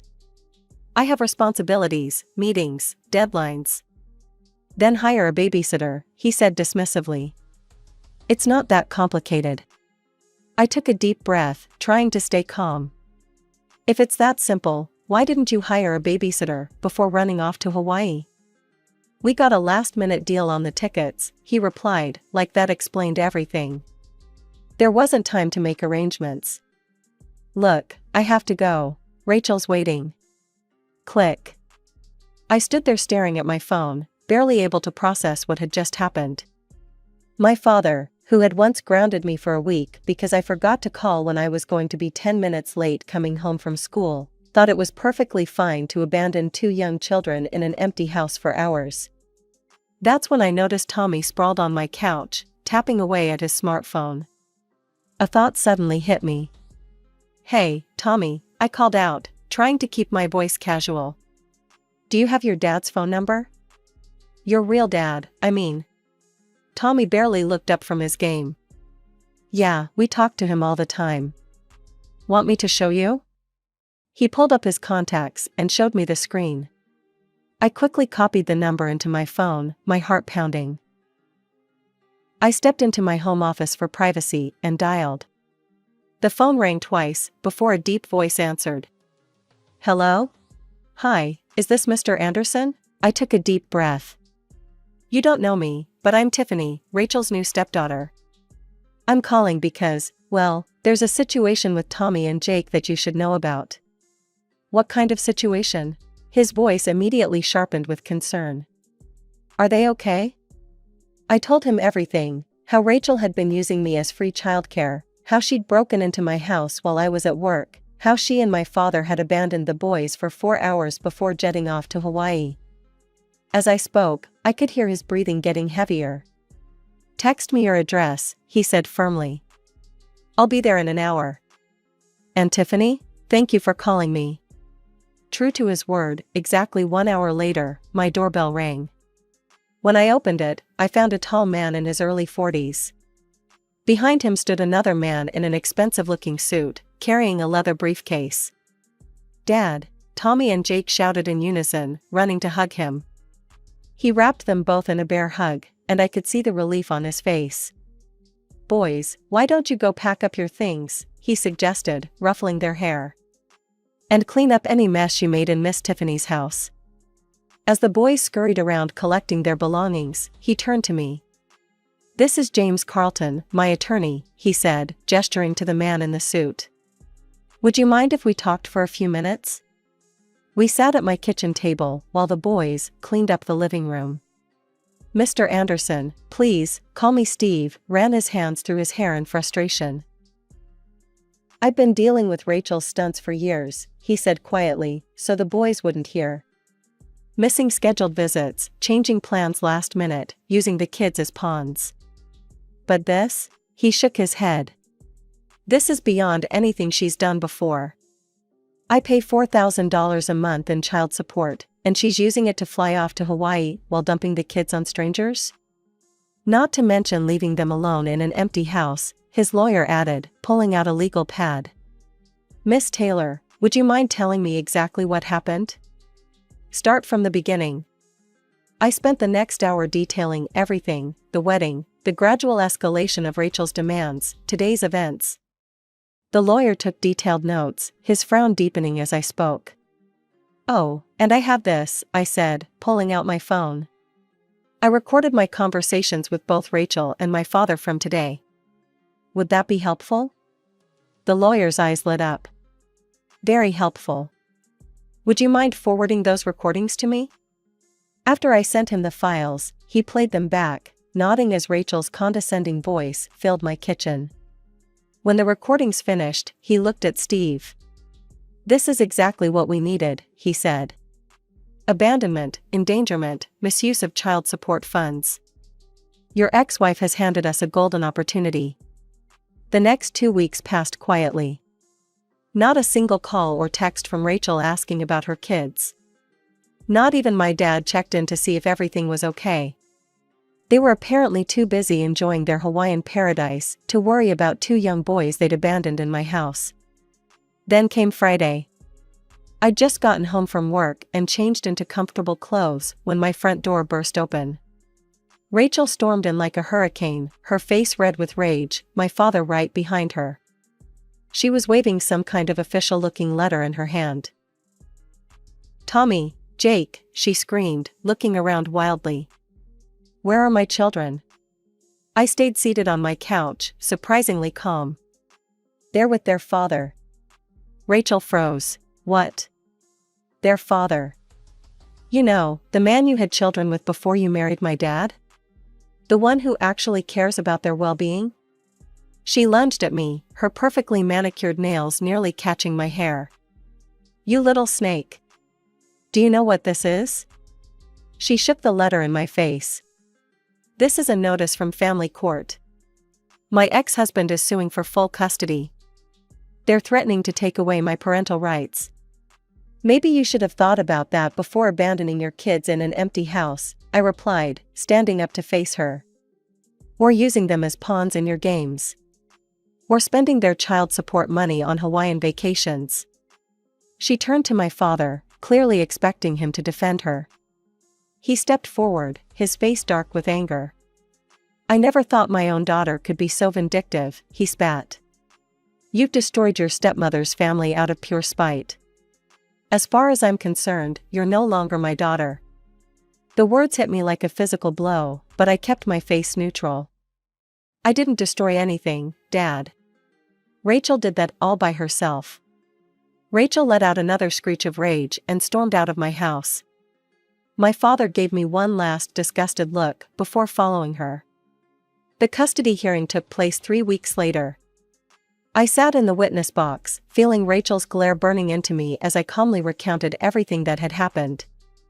The abandonment, the breaking and entering, the casual disregard for her children's safety. When the lawyer played my recorded phone conversation with Rachel, her face went from red to white. Her dismissive laugh echoed through the courtroom. Consider this practice for when you finally manage to find someone willing to start a family with you. The judge's expression grew stormier with each piece of evidence. By the time I finished my testimony, Rachel was slumped in her chair, her previous arrogance completely deflated. The verdict came down like a hammer. Full custody awarded to Steve Anderson. Rachel's child support payments terminated immediately. A stern warning that any further instances of child endangerment would result in complete termination of her parental rights. You'd think losing custody of her children would have humbled Rachel, but you'd be wrong. Instead, she and my father launched a campaign of harassment against me. My phone would blow up with messages calling me every name in the book. When I blocked their numbers, they started calling from different phones. When I blocked those, they began showing up at my house.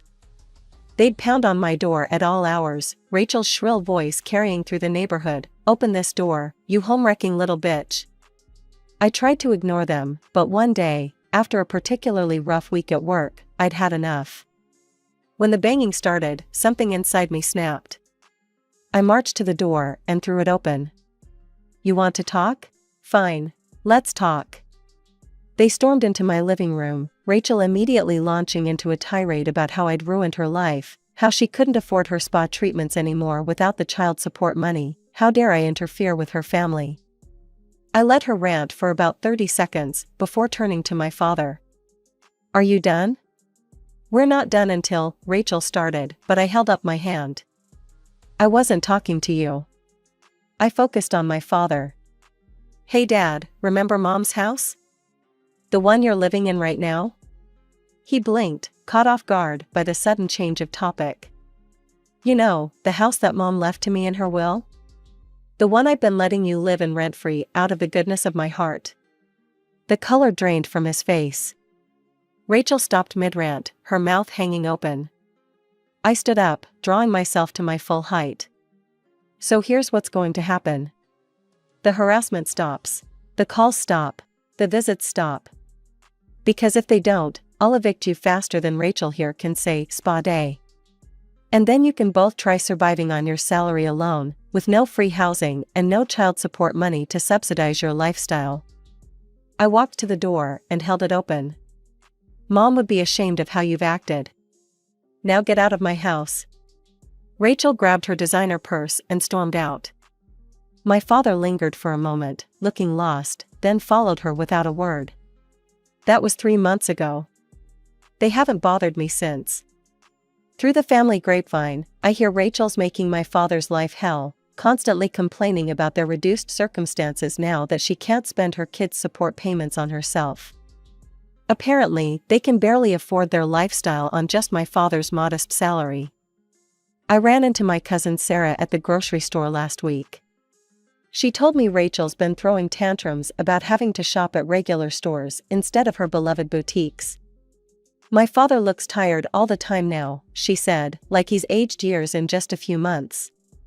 Do I feel bad? Honestly, no. My father chose this. He chose to stand by and watch while his wife abused my kindness. He chose to say nothing when she abandoned her children in my house. He chose to disown me rather than admit she was wrong. I don't regret what I did. Sometimes standing up for what's right means being the bad guy in someone else's story. I'm okay with that. I sleep just fine at night knowing those boys are safe and loved, even if it cost me my relationship with my father. Postscript: I still own my father's house, and no, I haven't evicted him. Yet. But it's nice to have that card in my back pocket if they ever start up again.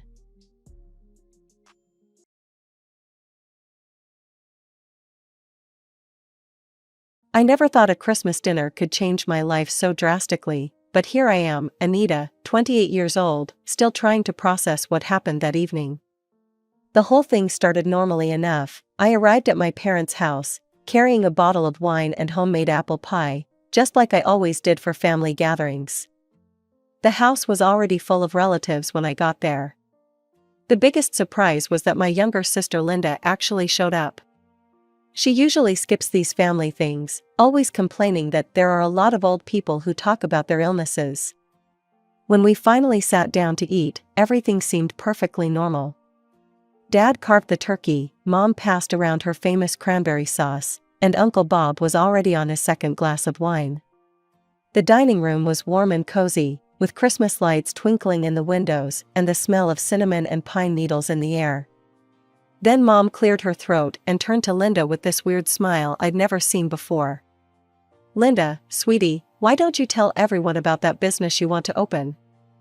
I was in the middle of taking a bite of turkey when Linda started talking, her voice full of excitement I'd never heard from her before. "Oh my God, yes. So, I've got this amazing plan. I'm going to buy clothes from China, super cheap, really good quality stuff, and sell them here for a nice profit." I nearly dropped my fork. Linda? Starting a business? My sister, who hadn't worked a single day since graduating college 2 years ago. Who spent most of her time finding herself and posting selfies on Instagram? But before I could even process this information, the whole family erupted in cheers and congratulations. Uncle Bob raised his glass to our future successful businesswoman. Aunt Martha was going on about how she always knew Linda had it in her, and my cousins were already asking for family discounts. Then I saw Mom and Dad exchange that look, that particular parent look that means they're up to something. I'd seen it many times growing up, usually right before they announced something that would somehow benefit Linda at my expense. "Anita," Mom said, her voice sickeningly sweet, "you'll help your sister start her business, won't you? You have those savings for your apartment." I literally choked on my mashed potatoes. "What? Why can't she get a business loan?" I spluttered, reaching for my water glass. "There are banks that specifically help new entrepreneurs. She just needs to show them her business plan." Suddenly, the whole family started talking at once. Uncle Bob was saying something about family duty, Aunt Martha was reminiscing about how her sister had once helped her, with a much smaller amount, I'm sure, and my cousins were nodding along like bobbleheads. "Think about it, honey," Mom chimed in, her voice rising above the others. "When Linda's business takes off, she'll pay you back with interest. You'll be able to buy the most luxurious apartment in the city." They kept at it for 15 solid minutes. Every time I tried to argue, someone else would jump in with another guilt trip or emotional manipulation. Finally, exhausted and overwhelmed, I gave in. "Fine," I said quietly, staring down at my now cold dinner. "I'll help Linda with the money." The cheers that erupted around the table made me feel sick to my stomach. As I watched Linda accepting congratulations with that smug smile of hers, I couldn't shake the feeling that I had just made a terrible mistake. A week after that fateful Christmas dinner, I was sitting at my desk at work when my phone buzzed. It was a message from Linda. "Hey sis. Hope you haven't forgotten about your promise to help with my business. I've done all the calculations, and I need $30,000 to get started. When can you transfer it?" I stared at my phone screen for a good 5 minutes, my coffee growing cold beside me. $30,000? I had to be reading this wrong. $30,000? That's a huge amount, Linda. Why do you need so much? I typed back, my hands shaking slightly. The response came almost immediately. "I know what I'm doing, Anita. I've calculated everything super carefully. $10,000 for initial inventory, $5,000 for store deposit and first month's rent, $5,000 for renovations, $5,000 for marketing, and $5,000 for employee salaries for the first month. Plus some extra for unexpected expenses. Don't worry, I promise I'll pay you back everything within 6 months. You know me, I always keep my promises." With a heavy heart, I opened my banking app. I hit transfer, watching the numbers change on my screen. Just like that, 5 years of careful saving, of declining dinner invitations and shopping trips, of taking extra projects at work, gone in seconds. Done, I messaged Linda. "The money's in your account. Oh my God, thank you, thank you, thank you. You're the best sister ever. I'll make you proud, I promise." I put my phone face down on my desk and leaned back in my chair, memories flooding back unbidden. Like the time in high school when I needed new track shoes for the team, but Mom and Dad said they couldn't afford them, only to buy Linda a brand new iPhone the very next week because she was feeling down. Or when I wanted to take piano lessons, but they said it was too expensive, yet somehow found the money for Linda's horseback riding classes 6 months later. It wasn't just our parents either. Uncle Bob always slipped Linda extra money at family gatherings, saying she reminded him of himself when he was young. Aunt Martha would send her birthday checks twice as large as mine, because Linda was still finding her way in life. Even our cousins seemed to gravitate toward her naturally, drawn in by her outgoing personality and endless stream of dramatic stories. No matter what Linda did, lie about breaking Mom's favorite vase, borrow money from Dad's wallet, skip school to go to parties, there was always someone ready to make excuses for her. "She's just spirited," they'd say. Or, "She's still young, she'll grow out of it." Or my personal favorite, "At least she's honest about what she wants." For example, Jenny Martinez had been my best friend. She had this beautiful leather jacket her grandmother had given her for her birthday. Linda had been jealous because Jenny's jacket was cooler than hers. I still remember exactly how everything went down. One day during lunch break, I saw Linda sneaking around near Jenny's locker. I didn't think much of it at the time, I should have. The next morning, Jenny came to school crying. Her jacket was ruined, covered in permanent marker and what looked like nail polish. I knew immediately who had done it. I'd seen the same nail polish color on Linda's dresser the night before.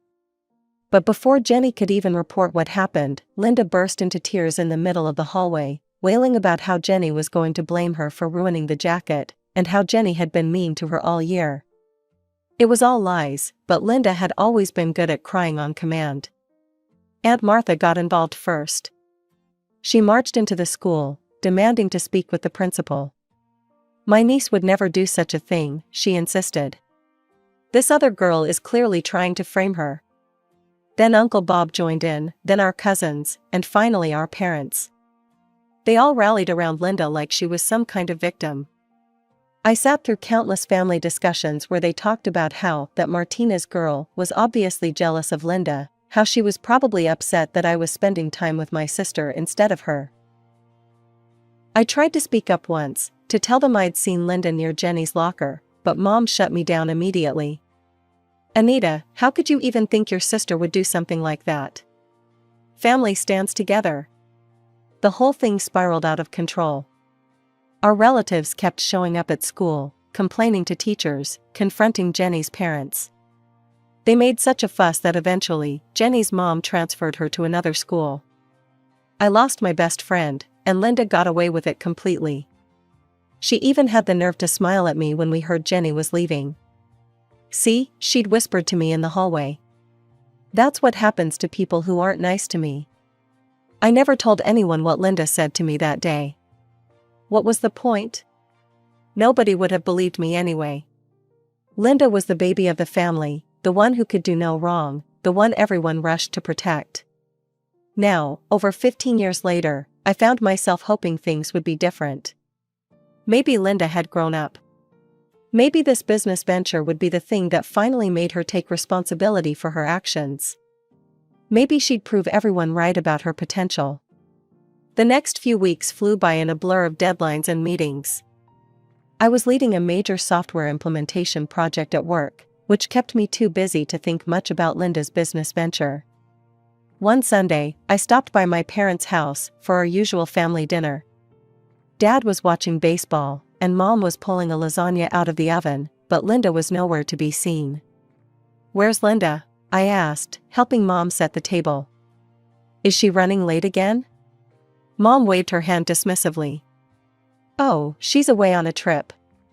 I nearly dropped the plate I was holding. "A trip? What do you mean, a trip? She's supposed to be starting a business." "Don't take that tone with me, Anita," Mom snapped, her eyes narrowing. "Obviously, it's a business trip. And frankly, you need to stop poking your nose into your sister's affairs. She knows what she's doing." I bit my tongue and finished setting the table in silence, but something didn't feel right. That night, lying in bed in my apartment, I opened Instagram and started scrolling through Linda's profile. My stomach dropped. There she was, posing in front of the Eiffel Tower. Sipping cappuccino at a cafe in Rome. Shopping in Milan. Living it up at a beach club in Greece. Each photo was more extravagant than the last, all posted within the past week.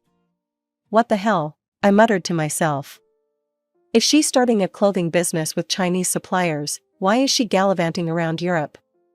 I barely slept that night, and as soon as I saw Linda had posted she was back home, I called her. "Hey sis." Her voice was chirpy, like nothing was wrong. "How are you?" "How was your trip?" I asked, trying to keep my voice neutral. She laughed that carefree laugh of hers. "Oh my God, it was amazing." "Don't worry, I totally thought everything through. I actually met with this incredible clothing supplier in Europe. They're going to be perfect for the business." "European suppliers?" I couldn't keep the skepticism out of my voice anymore. "I thought you were importing from China. That was your whole business plan." "Plans change, Anita. You need to be flexible in business. Trust me, I know what I'm doing." "Right," I took a deep breath. "So, when can I see the store?" "You know, the one you said you'd already found?" There was a pause, just a fraction of a second too long. "Oh, give me a week to get everything set up. I'll show you then, I promise." Something in her voice made my skin crawl, but I forced myself to stay calm. "Fine, 1 week. I want to see this store of yours." "Of course, no problem at all. I'll text you the address." The address Linda sent me was in a small shopping center on the outskirts of town. When I pulled into the parking lot, I spotted my parents' car already there. Of course they were here. Linda never did anything without her cheerleading squad. The space was small, but admittedly well arranged. Racks of clothing lined the walls, a few mannequins wore trendy outfits, and there was even a cozy sitting area with a coffee machine in the corner. Everything looked perfect. Too perfect. "Isn't it amazing?" Linda twirled around the store. "Look at these pieces I got from my supplier." She gestured to a rack of dresses. "And over here will be the accessories section. Oh, and I'm thinking of putting a makeup counter right here." Mom wiped away what looked suspiciously like tears of joy. "My baby, a real businesswoman. I always knew you had it in you, sweetheart." "Unlike some people," she added, giving me a pointed look, "Linda isn't content to just work for others. She's making her own way in the world. I bit my tongue so hard I could taste blood. $30,000 of my money had made this own way possible, but heaven forbid anyone acknowledge that. "When are you opening?" I asked, running my hand along a rack of sweaters. They were nice, really nice. Designer labels, quality fabric. Not exactly what I'd expected from a business plan that originally involved cheap Chinese imports. "Oh, soon," Linda said vaguely, quickly steering the conversation to her plans for the store window display. Over the next couple of weeks, I kept checking Linda's social media obsessively. There were plenty of posts: Linda at fancy restaurants, Linda at spa days, Linda showing off new shoes and bags, but nothing about the store. No coming soon announcements, no sneak peeks, no business updates. Not a single mention of her entrepreneurial venture. Then came another Sunday dinner at my parents' house. The moment I walked in, I knew something was up. Linda was sitting at the kitchen table, eyes red and puffy, while Mom hovered over her with a box of tissues. "What's wrong?" I asked, though a part of me already knew where this was heading. "Oh, Anita," Linda burst into fresh tears. "Everything's falling apart.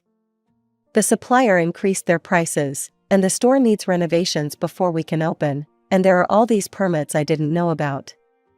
I need another $20,000 or the whole business will fail before it even starts."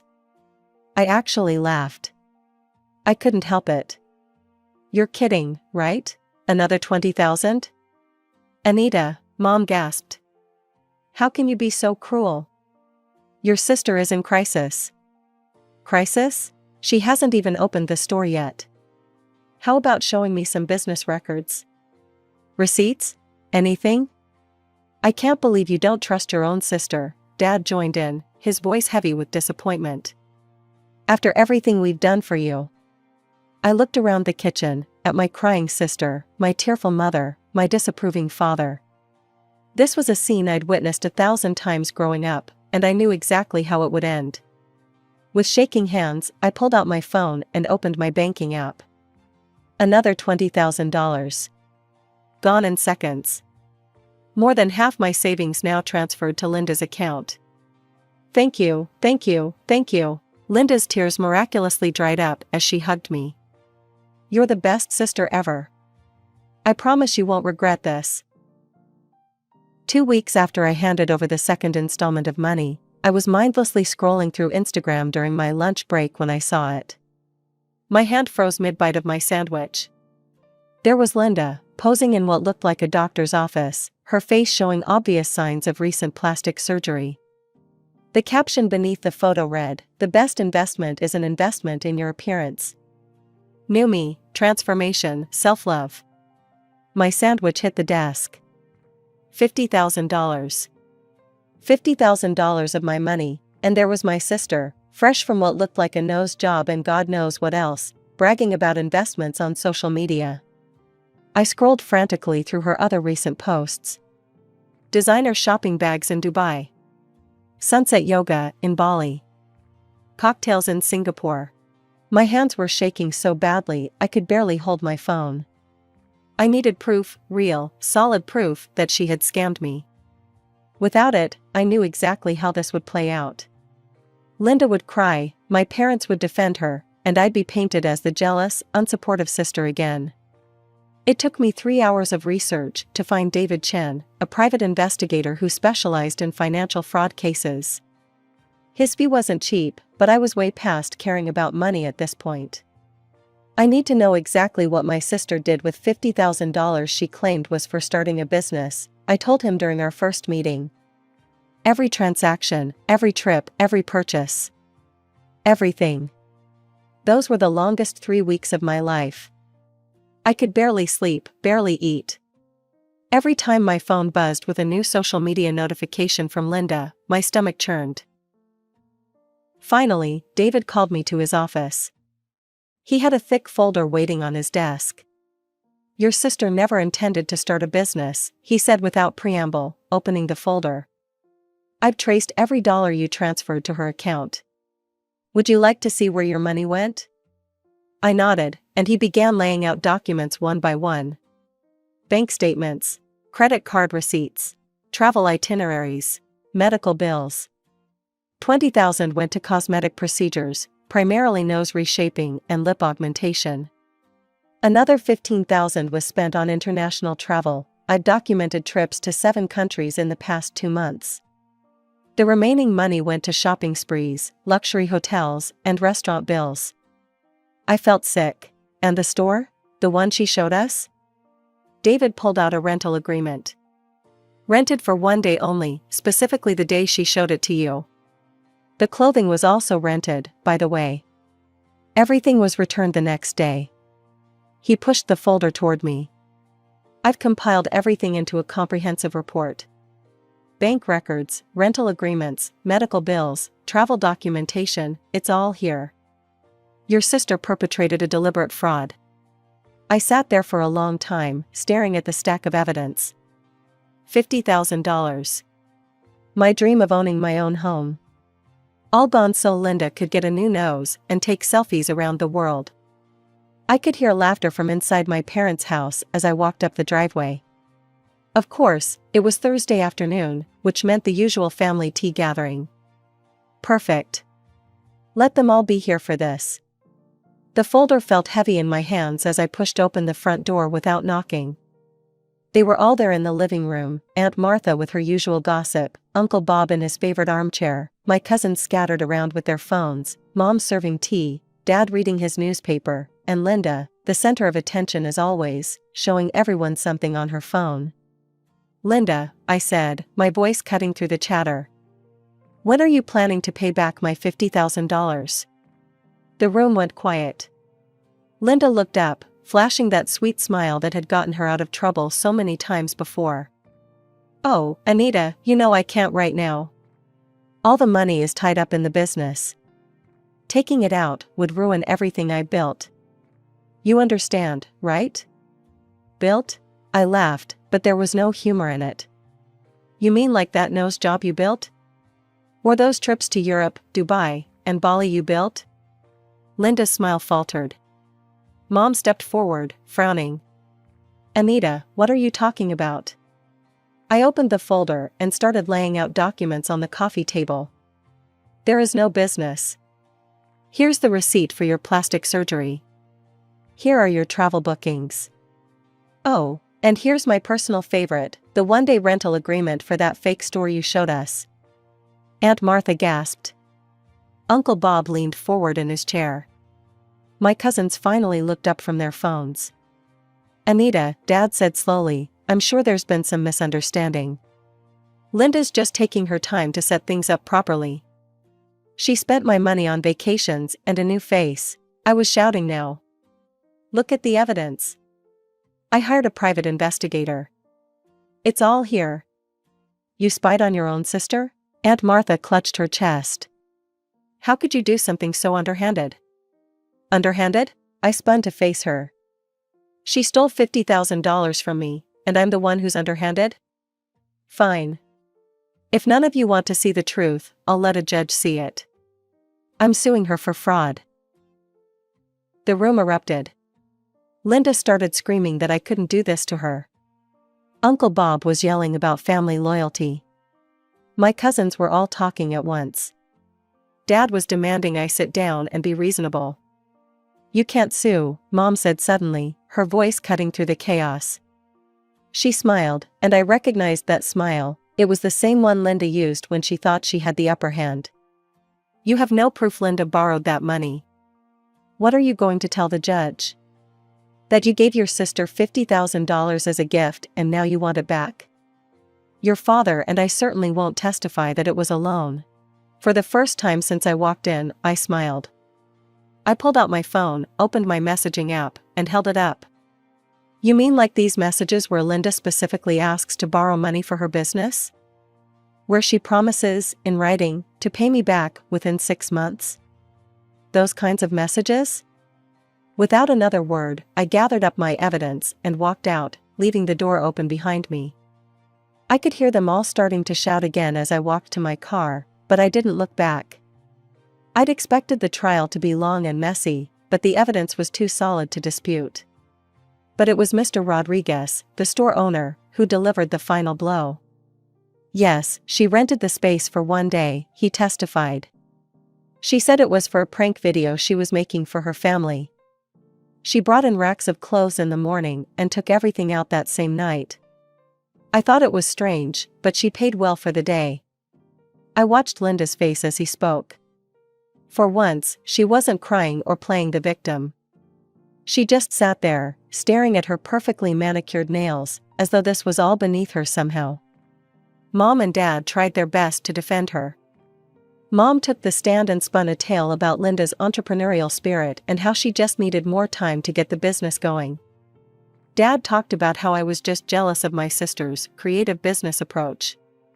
But they couldn't explain away the evidence. The messages were Linda promised to repay the loan. The bank statements showing how she'd spent the money. The rental agreement for the fake store. The travel receipts, the medical bills. When the judge delivered her verdict, her voice was firm and clear. The evidence shows clear intent to defraud, she said. The defendant, Linda Mitchell, is ordered to repay the full amount of $50,000, plus an additional $20,000 in punitive damages for emotional distress and the costs incurred in investigating this fraud. Linda finally burst into tears then, but for once, they didn't work. I later heard through a former cousin, amazing how quickly former becomes necessary with family, that my parents had to take out a loan to help Linda pay me back. The money arrived in my account exactly as ordered.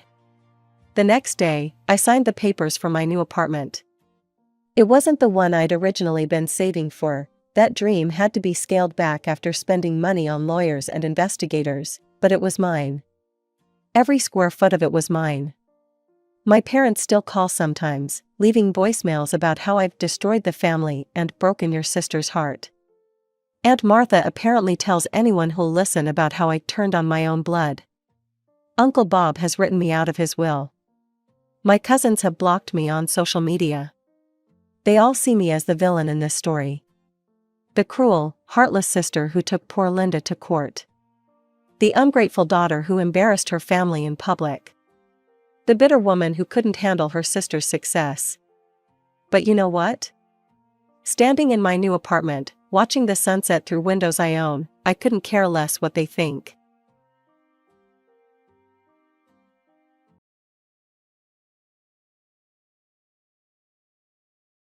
I still can't believe how quickly everything changed that afternoon. One minute I was driving back from meeting with my realtor, excited about possibly buying my first apartment, and the next minute is mostly a blur. My name is Sheila, and I'd spent the last hour discussing mortgage options and looking at a promising 2-bedroom apartment that was finally within my price range. The meeting had gone well, and I was feeling optimistic about my chances of getting approved for the loan. I remember pulling out of the realtor's parking lot and heading down Marshall Street. The sun was bright, and I had to adjust my visor to see properly. That's probably why I only caught a glimpse of the other car in my peripheral vision before everything went sideways, literally. The impact was deafening. Metal crunched against metal as the other vehicle slammed into my car at high speed. I felt my car being dragged across the pavement, the world spinning around me in a sickening blur. Then came another crash, this time into something solid. I later learned it was a utility pole. After that, everything gets fragmented. I was trapped in the twisted remains of my car, the steering wheel pressed uncomfortably against my chest. There was a strange smell, burning rubber maybe? And voices, lots of voices, coming from somewhere outside. I tried to respond but couldn't tell if any sound actually came out. Through my hazy vision, I could see flashing lights, red and blue strobes, that made my growing headache even worse. The next clear memory I have is of firefighters cutting through my car. The sound of metal being torn apart was horrifying, but I was too dazed to feel properly scared. They worked quickly, talking to me the whole time, though I can't remember what they were saying. When they finally got me out, everything became a whirlwind of activity. Paramedics transferred me to a stretcher, asking me questions and shining lights in my eyes. They were moving fast, which I guess should have told me how serious it was. "You need emergency surgery," one of them told me as they loaded me into the ambulance. "Is there anyone we should contact?" "My phone," I managed to say, my voice sounding strange to my own ears. "Call my parents. They're in my contacts, Mom and Dad." The last thing I remember is being wheeled through bright hospital corridors, fluorescent lights flashing past overhead. Someone in scrubs was telling me they were about to put me under anesthesia. Then everything went black. The first thing I noticed when I opened my eyes was the emptiness. Just me, the steady beeping of monitors, and the sterile white walls of a hospital room. My throat felt like sandpaper, and there was a dull ache throughout my entire body that even the painkillers couldn't completely mask. I tried to move and immediately regretted it. Every inch of me protested, and I let out an involuntary groan. That must have alerted someone, because moments later a nurse walked in, clipboard in hand. "Good to see you're awake," she said, checking my vitals. "How are you feeling?" Like I got hit by a truck, I managed to croak out. "How long was I out?" "About 12 hours. The surgery went well." She adjusted something on my foredrip. "You're lucky, it could have been much worse." I glanced around the empty room again, before asking the question that was really on my mind. Did my parents come by while I was under? They should have been contacted. The nurse's expression changed slightly, just a flicker of discomfort crossing her face. She busied herself with checking my chart before responding. "We did reach your mother," she said carefully. "We informed her about the accident and your condition, but..." She paused, seemingly choosing her words. "She said they wouldn't be able to come. Something about your sister's high school graduation." "I'm sorry, should we try calling someone else?" "No," I said, settling back against the pillows. "No, this is exactly what I expected." And it was. Some might find it shocking that parents would choose a high school graduation over visiting their critically injured daughter in the hospital, but I knew better. This was just another chapter in a story that had been playing out my entire life. You see, I was born first, a difficult delivery that nearly killed both me and my mother. The doctors told my parents afterwards that the chances of having another child were practically non-existent. For 7 years, I was an only child, though looking back, I realize I was never quite enough for them. Then came the miracle. Against all odds, my mother got pregnant again. Emma was born healthy and perfect, and from that moment on, everything changed. No, that's not quite right, everything crystallized. The pattern that had always been there just became more obvious. Emma was their miracle baby, their second chance, their perfect daughter. Every wish was granted, every whim indulged. New clothes, the latest toys, the best of everything. Meanwhile, I learned to make do with hand-me-downs and clearance rack specials. The contrast was most obvious on birthdays. I remember my 13th birthday clearly. I got a modest set of colored pencils I'd been asking for. Before I could even properly thank them, they presented Emma with an expensive new dollhouse. So she wouldn't feel left out, they said, as my 6-year-old sister smirked at me over her much larger present. That became the pattern. Every celebration of mine had to include something for Emma, and her gift was always better. If they didn't, she'd throw epic tantrums, crying about how unfair it was that I got presents when she didn't. Rather than teach her about taking joy in others' happiness, my parents solved the problem by making sure she always got the better end of any deal. By the time I reached high school, I'd learned 2 important lessons. I couldn't count on my parents for anything, and the only way out was through my own hard work. My parents made that clear enough without ever actually saying it. The money was being saved for Emma's future. So I threw myself into everything I could.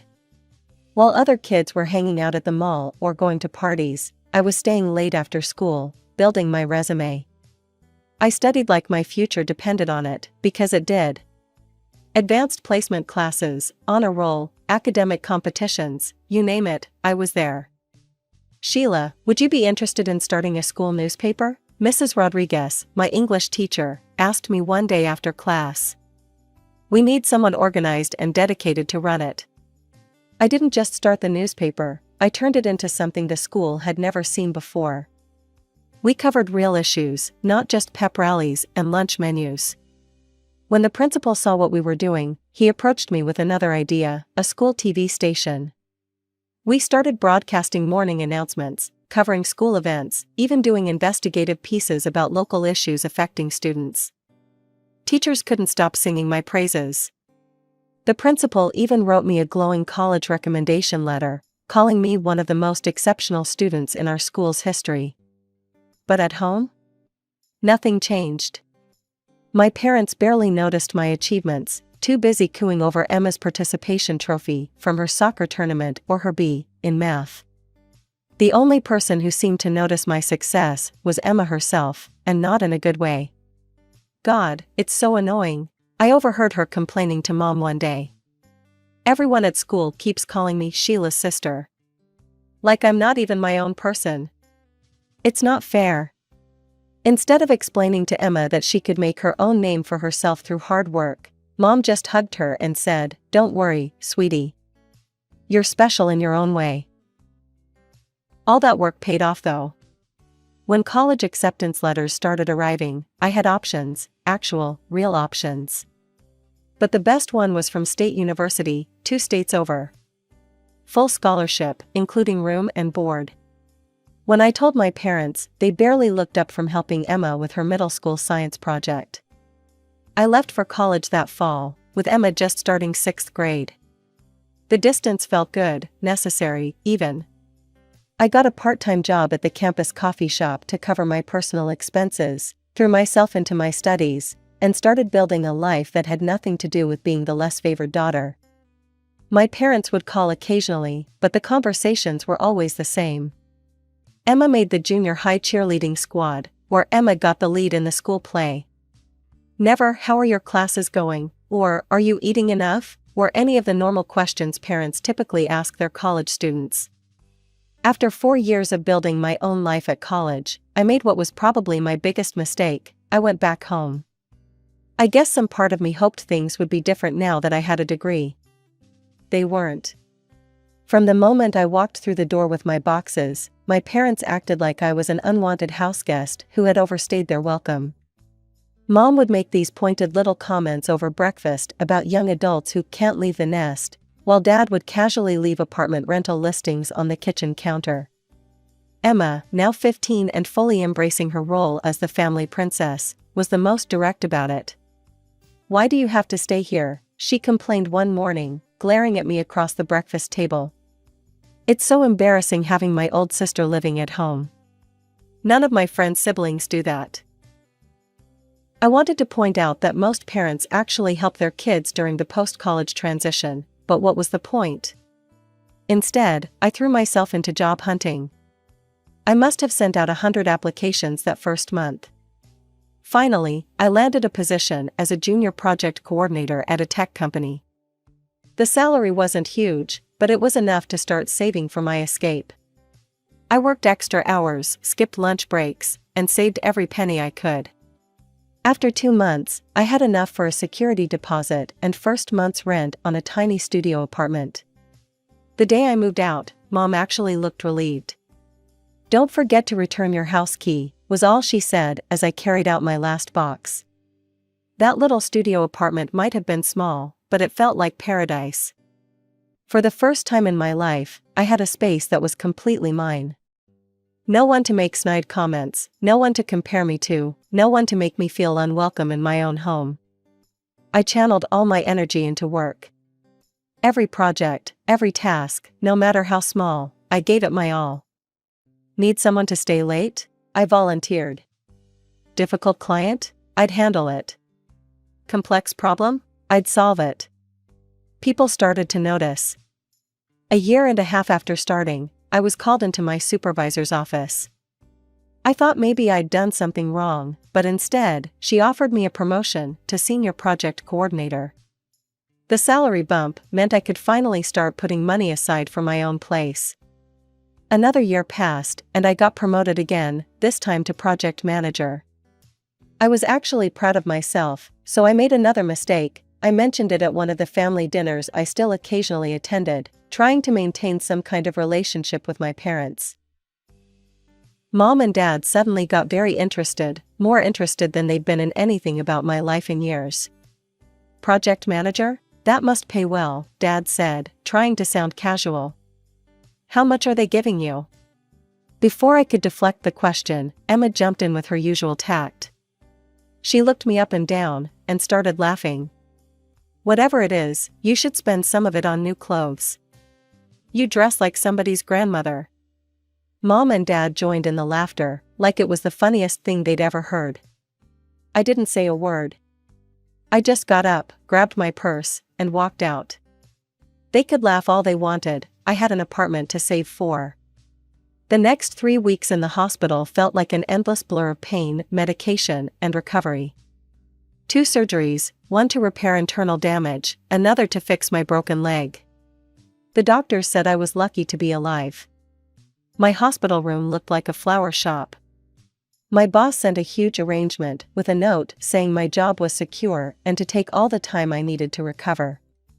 My coworkers took turns sending care packages, books, magazines, snacks, anything to help pass the time. Even my old school friends, who I hadn't seen in years, called to check on me. My phone buzzed constantly with messages and calls from relatives and friends.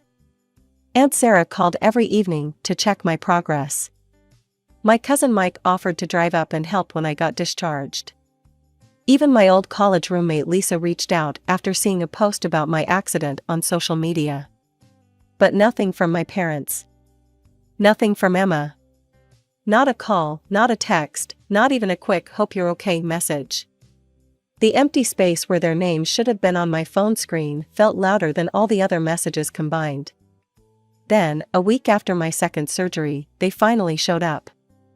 I was dozing in my hospital bed when I heard the door open. For a brief moment, my heart lifted, they'd come after all. Maybe the accident had made them realize. Sheila. Mom's voice was sharp, cutting through my hopeful thoughts. Good, you're awake. Dad hung back near the door while Mom marched up to my bedside. No, how are you feeling? No, we were worried. Not even a "you look better." We need to discuss something important, Mom continued, her tone businesslike. Emma got her college acceptance letters. Several good schools want her, but we need money for her tuition. We know you've been saving to buy an apartment. It took me a moment to process what she was saying. Surely they hadn't come to my hospital bed, after ignoring me for a week, to ask for. We expect you to help your sister, Mom said firmly. Family helps family, and Emma needs this money for her education. I stared at them, the pain medication making everything feel slightly surreal. Are you serious? I finally managed to say. I'm lying here after 2 surgeries, and you haven't even asked how I'm doing. But you want my savings? Don't be dramatic, Mom replied, waving her hand dismissively. We knew you were getting proper medical care. The hospital kept us informed. Emma has a real opportunity here, Dad added. She can't miss this chance. These schools won't wait forever. Something snapped inside me. Maybe it was the pain medication making me braver, or maybe it was just 25 years of built-up resentment finally boiling over. Get out, I said quietly. Excuse me? Mom's eyes widened. I said get out. My voice grew stronger. For my entire life, you've made it clear that Emma matters more than me. Every birthday, every achievement, every milestone, it was always about her.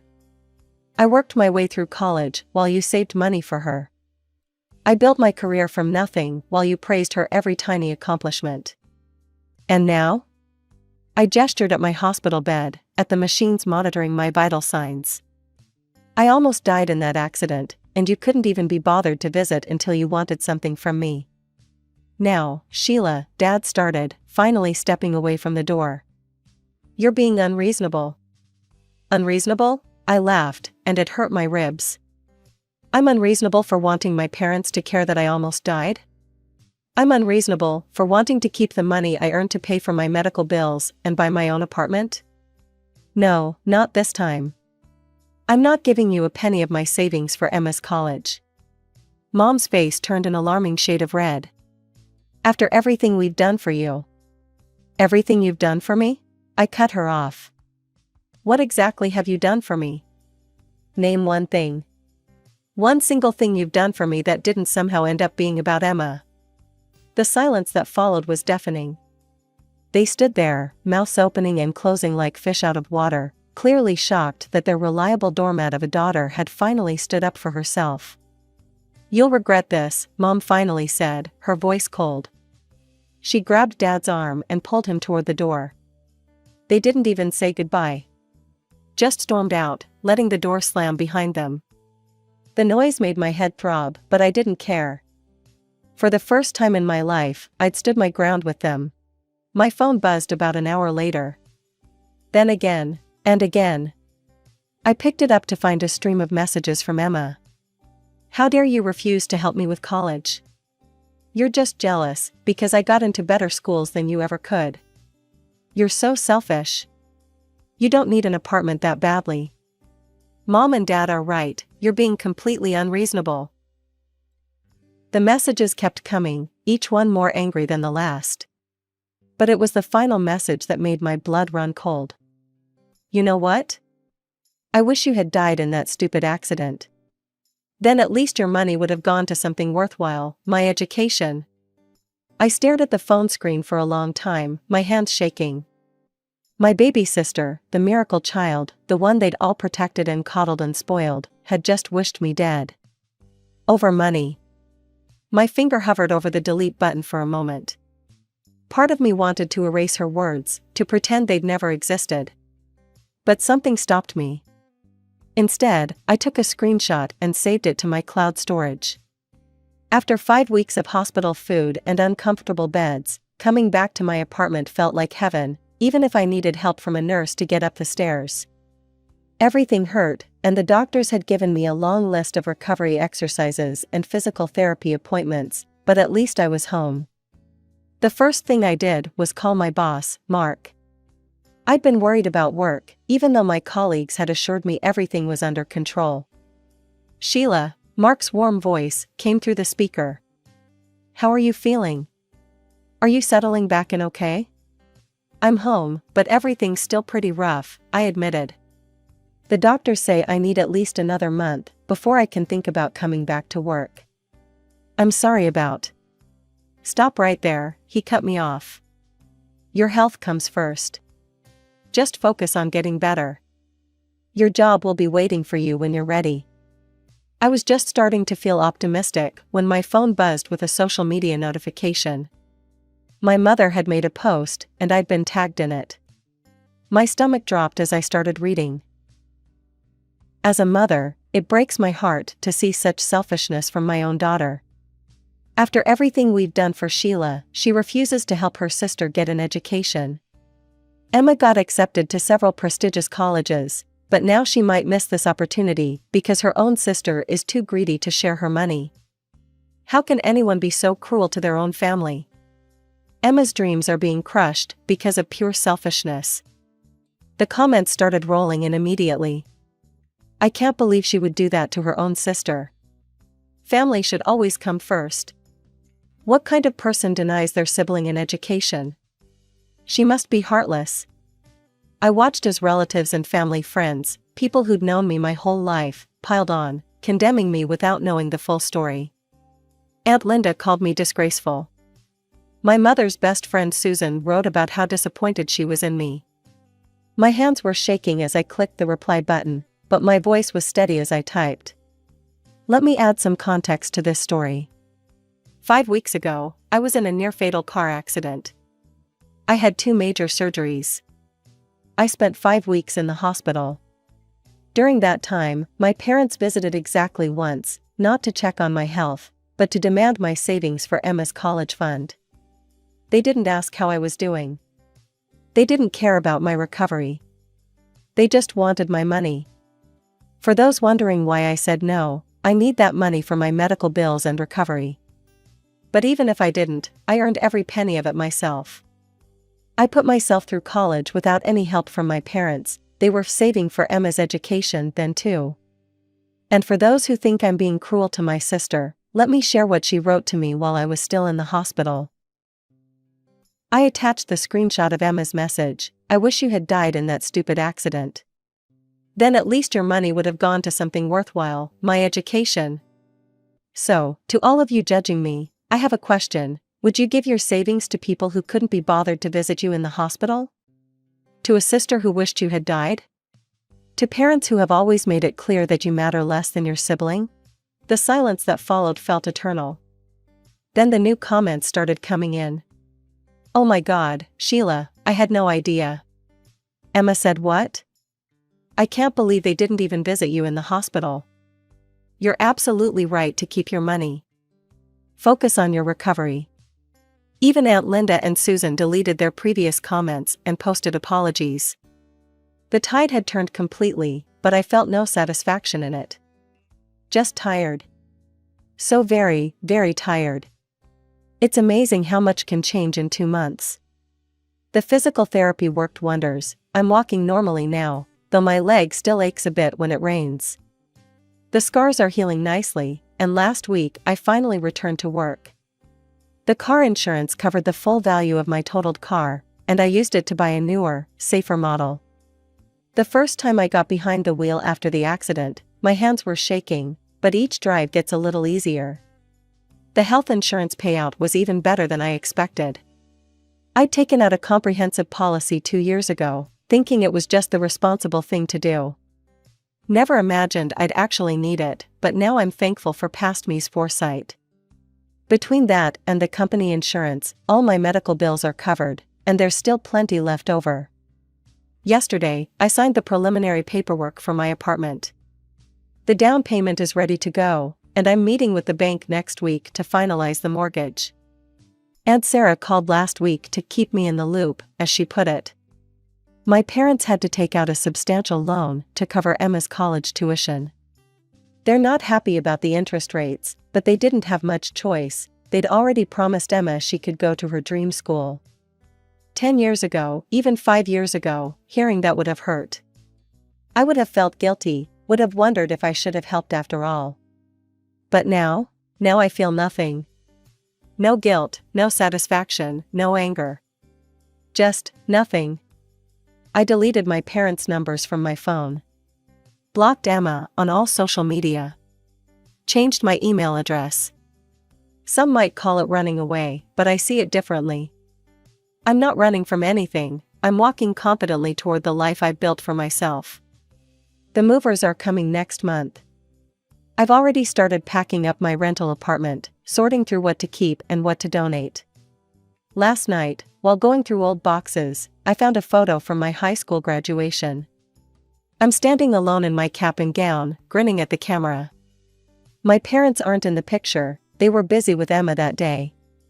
I put the photo in the keep pile. Not out of nostalgia, but as a reminder. That girl in the graduation gown didn't need her parents' support to succeed, and neither does the woman I've become. Sometimes you have to build your own life, your own support system, your own home. And that's exactly what I've done.